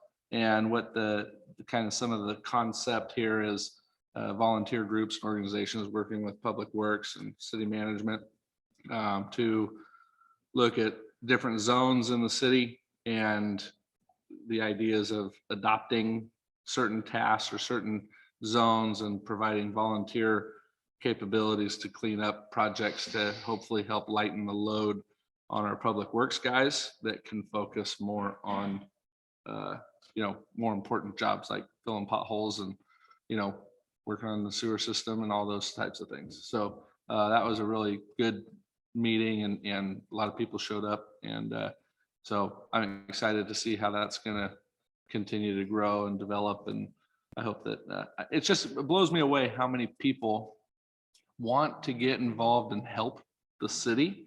They just can't identify an avenue and how to get involved. And I hope that volunteer efforts and Say Love has been doing this for the last couple of years. It's been a great organization, but I hope that volunteer efforts continue to ramp up because people do want to put their hands to it, make a difference. So other than that, I have no other reports. I commend you for that initiative, rounding up volunteers and doing things for the city. Thank you. Fantastic. Committees, see, SACOG, I'm the delegate to SACOG, if my calendar's right. Jim, you and I are having lunch with the executive director on Friday. I don't know what. You're picking the place. I like to remember. That's right. That's right. I have to pick the spot. And I know there's some movement in terms of Ellis Lake, the water quality in Ellis Lake and what have you. And that I've heard at least that there's been continuing conversation between the water agency and senior executives at the city. And the committee will get together again soon. I've spoken with a counterpart from the county who's on that committee, and that is still in motion. It just hasn't, it's been quiescent over the last month or two. Okay, council correspondence, anything to share, Madam Clerk? Yes, sir. Totally got out of reverse there on comments or Please committees. proceed. And caught myself at the last minute. There There is. first on the next one too. Yeah, thanks. Just to be sure, I don't know how many people are following the Yuba City Sutter Transit, the new property for the new facilities when they'll be moving. That property has been purchased and it's a closed, but I believe the escrow closed on it. So it's a done deal on that property. And now they'll be able to start moving forward as rapidly as possible.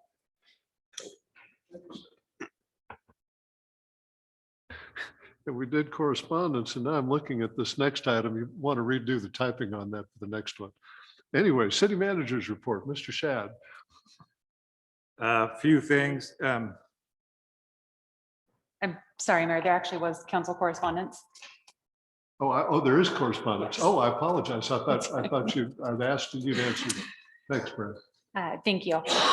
Each of the council members have received a series of letters from the Marysville Chinese Community Incorporated with the latest letter dated 7/20/21, as well as an email from Rebecca Carlson dated 8/16/2021. All hard copies are in each council member's inbox here at City Hall.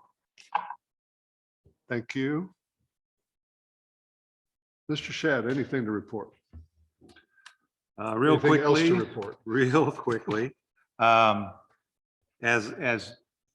most of you know, we completed our bond refinancing or refunding that affects our enterprise fund for sewer. We started that Jennifer started that in October of 2019. The bad news is it did not generate any additional revenue, but the good news is it did reduce our debt service by about $60,500. Doesn't do us much for the general fund, but certainly our sewer fund can use it. It also, I love refinancing, freed up $3 million in cash to use for sewer infrastructure projects, which I'm sure we will be able to spend. Likely we'll be working on primarily our lift stations. The bonds actually close on August 25th. So it's pretty much a done deal, but a couple more steps to go. Just to give you guys an idea of the involvement and thank yous, Bud Levine and Rob Pankratz, I hope I pronounced that right, from Wolf Hansen, were our municipal advisors. They were the mastermind behind all of this. Nikki Talman and Michael Garcia were our underwriters with Brandis Talman. Dan Bergman, the infamous Dan Bergman, did a ton of technical support. He was our dissemination agent and IG service. Brian Quint, Bond Disclosure Council, Quint and Thyming, and then Chris Winters, our escrow agent. So all those people worked with our finance staff, particularly Jennifer, to make that happen. And it puts the city in a better financial position, at least from the enterprise side. Other items, not quite so long. Reminder, the Stampede is September through 17th through 19th. So need to get it on your calendars. Another thank you. These chairs are great, Madam Clerk. So happy with the chairs. One last item that hadn't been mentioned, our contract consultant, Kathy Pease, has been working on our general plan and working to get a consultant on board. I don't want to go into too much detail, but we received a quote from the reputable firm, which is significantly under budget for the combined funding we have between SACOG and ourselves. So that was good news and great work from Kathy. The last thing is on the ball fields. Yes, I think we're getting close on the wall. And what I love about Marysville is we are working somewhat unconventionally on how to get the wall designed and built, and that's refreshing. The other thing that is happening is at the riverfront softball fields, getting a little scary. We got people out there volunteering time at this point and starting to clean up the infield. So things are moving right along, and that is all I have. Thank you. Thank you. Let's see. Council comments and requests. Vice Mayor Buttercavalli.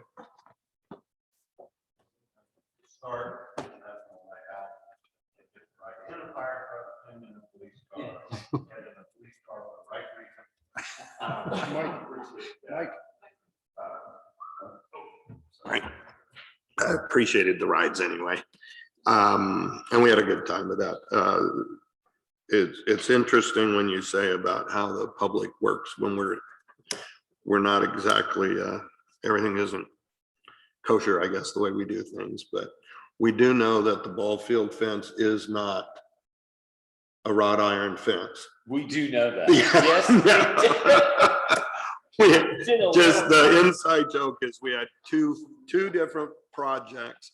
One was a ball field fence, one was a commercial fence designs, and somehow it seemed to get crossed that they thought maybe this wrought iron was the ball field, but it's not. So anyway, the Stampede, I think, is important that we can support that again. It's nice to hear that they're working on the bronze statue. It's not going to be up by that point by any means, but it's going to be interesting. And lastly, we do know that at least two of us on this council already have cowboy hats. And I'm pretty sure that there's a third one that does, but I'm not sure if there's a fourth and fifth one. I have plenty to share.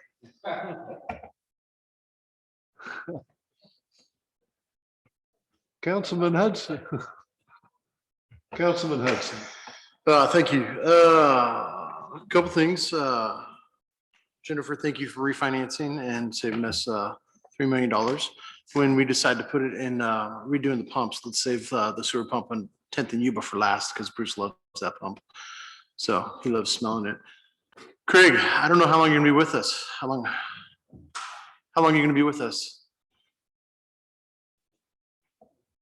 Physically or mentally? Well, you already mentally checked out, brother, so.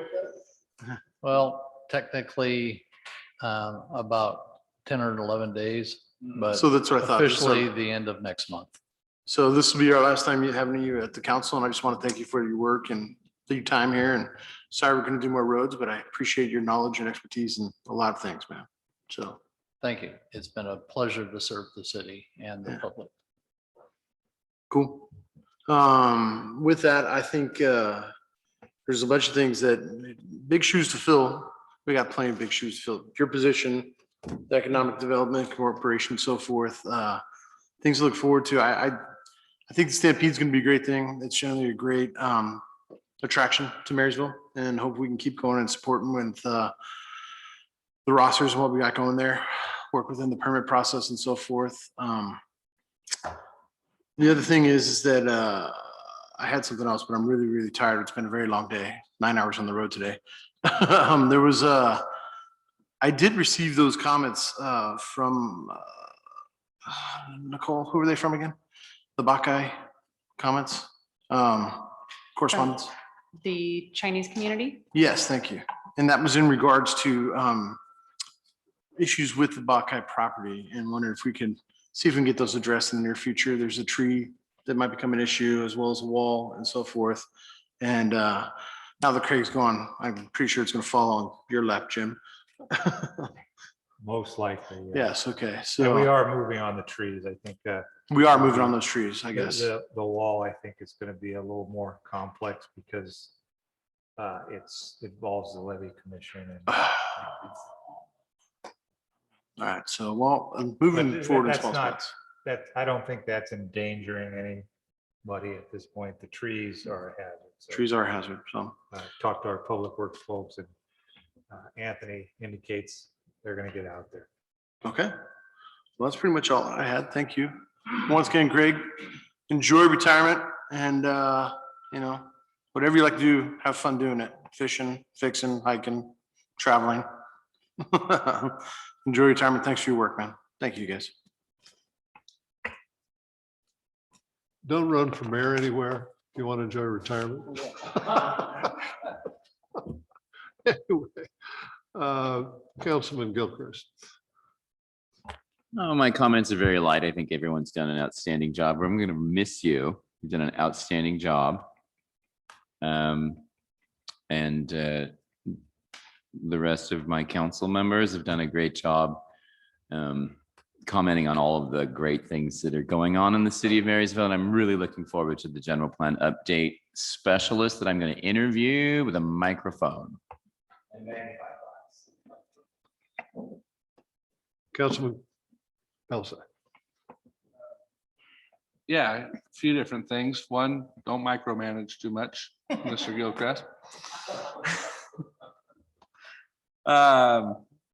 National Night Out was a ball, and had a great time talking with everybody and running around, and that was just a really fun time. And God, I'd like to just see more of that type of stuff go on in the city, but and it will. We get past this COVID stuff, and I think, you know, we're already seeing events open up. We'll see more.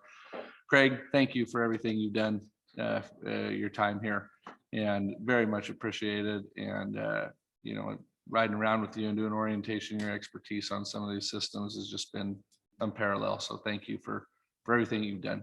And I noticed too, and I want to comment that you're taking your retirement about a month before duck season starts to prepare. So I hope you got in a good blind this winter, so you'll have some good shoots. So anyways, wish you the very best. Thank you for everything. I want to make a comment on, and he left, and I was hoping he was going to stick around, but I had the opportunity to have my nephew Jackson sit in here. that's the gentleman in That the was back the row? young man in the back. Yeah. Awesome. And you know, something that we don't think about a whole lot, because we get so focused on what we're doing in our lives and internally here at the city and all these different things. But he and my other nephew Liam are very enthralled and very astute and watch in detail what goes on with local government, state government, and federal government. And they study it and they watch it and they develop opinions, and there's these great dialogues and these conversations. And I use him as an example. He wanted to come here tonight and observe a meeting. He lives in Long Beach and he's just up for a week. Well, there's a next generation that watches us and watches how we handle things and watches the way we make decisions and how we go through that. And I think it's important to keep that in mind, not just for how we conduct ourselves in public or how we conduct ourselves but also to go to another level and identify young men and women that have a real interest in how things work, and then hopefully be able to identify some people and groom them a little bit, or at least open up some doors. We're going to go down. I made some connections and pulled some strings. We're going down to the Capitol Monday, going to spend some time in session and do that. And I just think it's important. You know, we talked, I think, in one of the volunteer meetings about trying to get youth to engage and to recognize those that are engaging and to pull them in and support them and encourage them to get involved and make a difference locally. So I just wanted to acknowledge that and bring that to light because it's something that doesn't get talked about a whole lot. So other than that, thank you everybody for everything that's going on. I do apologize. I was not able to attend the Cotton Rosser ceremony and proclamation. I wish very deeply that I could have been there, but prior engagement prevented me from. So, but I did watch some of it on Facebook and it was really cool to see. So thank you. Let's see. First, Craig, I've asked Jim Shad after he'd been in residence here for a while, well, what do you think of your direct reports? He had nothing but nice things to say about you, and that's been continuous. And that matters a lot to me because he works directly with you and I don't. And I'm happy to pass that along. And we've been fortunate to have your services. And again, everybody wishes you the best. It's not like you're dying, you're just retiring. Well, anyway,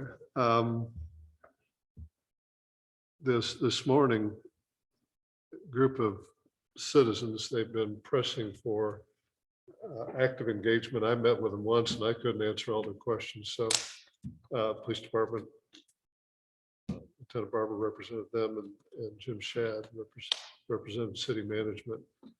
And I started off by saying, well, these people can actually do things. All I can do is express an opinion and maybe something will happen, but they can actually make the decisions, the hard decisions and thoughtful decisions. And we talked about the homeless situation and traffic. And the homeless situation was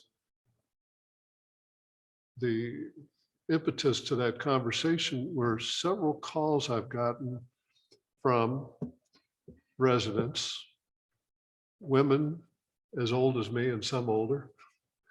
And there's only two places in town you can get a prescription filled, Walgreens and CVS. Now, back in the day, there were at least three, I think there were 2 or 3 drugstores on D Street, one in East Marysville, and there may have been more. They were all over the place though. And so they concentrated there, and there's some of these folks are just concerned when they go to the place because of the vagrancy, the homeless, I don't know what to call them. Maybe they're staying at that hotel and maybe they're not homeless, but they're scary looking and they're sitting there doing nothing and they're having a menacing appearance and what have you. And I was so happy to hear that the police department has been doing a fabulous job of getting these agency agreements. Is that what they're called? Letter of agency with these property owners, and indeed CVS and Walgreens and Save Mart and many others have signed this, which enables enforcement. And again, this lady called me the other day and she expressed the problem, but then she went on about how she wants Marysville to be nice. And it just breaks her heart when it isn't. And I'm glad we're on it, and I'm going to be able to give her a call. She couldn't make that meeting this morning. The other issue is traffic, and I have learned this morning, we want to put in a stop sign, we have to jump through hoops prescribed by the state. Or maybe you can enlighten us. I am doing some research on that. I just reached out to our traffic consultant that we've been using for the Caltrans settlement or issue. And he seems to be knowledgeable in that. I haven't touched base with him since I sent the email out this afternoon, but hopefully we'll have some answers on what it takes to put a stop sign in. And I'm sure we all share concerns about traffic, and it's, we've got the traffic going through the city. And I understand it's a much larger number of discrete entries and exits through the city. It's well over 100,000 every day. And we're a city of 12,000. We're supposed to police those highways, and the collateral problems that are caused, shortcuts and pressing traffic into residential streets. And just, so we had that meeting this morning and we chatted about it, and Lieutenant Barber was very helpful. And so is city manager. So I was crossing F Street at 12th. And now there's no stop signs between 14th and 10th. And people cut over, zoom down that street. And it turns out cars park right there. So you have to sneak out there to see if someone's going 50 and it's going to hit you and you're going to get T-boned. And I know that's not the only intersection where there's a problem, and it's not anybody's fault. It's just a problem. It'll be a fault if something doesn't get done about these problems. And I'd like to find someone who knows something about the traffic patterns better than I do, but I want to go around town and start cataloging areas. And I know people are concerned about Ramirez at 18th Street and East 18th and Ramirez and what have you, but that is a major concern of lots of citizens. I'm not alone there, and I don't think I'm alone at this table, this dais on that problem. It's good to hear that there's progress being made on that ballpark. They had a great season. That's a great asset. It's a focal point for other development. And that's really good news. Next meeting, regular meeting will be Tuesday, September 7th at 6 p.m. And the city clerk, you're going to read something. Yes, thank you, Mayor. After the closed session descriptions are read, the city council will leave council chambers and the meeting will be adjourned by operation of law due to lack of a quorum. If there is any reportable closed session action, a report will be made at the beginning of the next regular council meeting. I ask that after the closed session item descriptions are read by the mayor, that all members of council, applicable consultants, and staff join the closed session meeting. Thank you. Okay, and I'm supposed to read this. We're adjourning to closed session. If you, and I'm speaking to the public, would like to comment and you are attending this meeting in person, please get a speaker's card, return to the city clerk, called upon to go to the podium. Pardon me. If you're participating via Zoom and would like to speak, please raise your hand via Zoom. If you're here in person, call upon, give your name clearly for the recording. If you'd like to share, let's see, you are requested to address your comments to the council, not to the audience. Do we have any comments? Not for tonight's closed session, Mayor. Could I have asked that before I read all that? I think the council says I could. I will save time next time. Okay. We have 3 items that will be addressed in closed session. First, pursuant to Government Code Section 54957.6, conference with, oops, sorry. Forgive me, I'll have to read that again. 3 items to be addressed in closed session. Item A, pursuant to Government Code Section 54957.6, conference with labor negotiator Jim Shad regarding the mid-management and executive group. Item B, pursuant to Government Code Section 54956.9, conference with legal counsel, existing litigation, paragraph I of subdivision D of section 54956.9.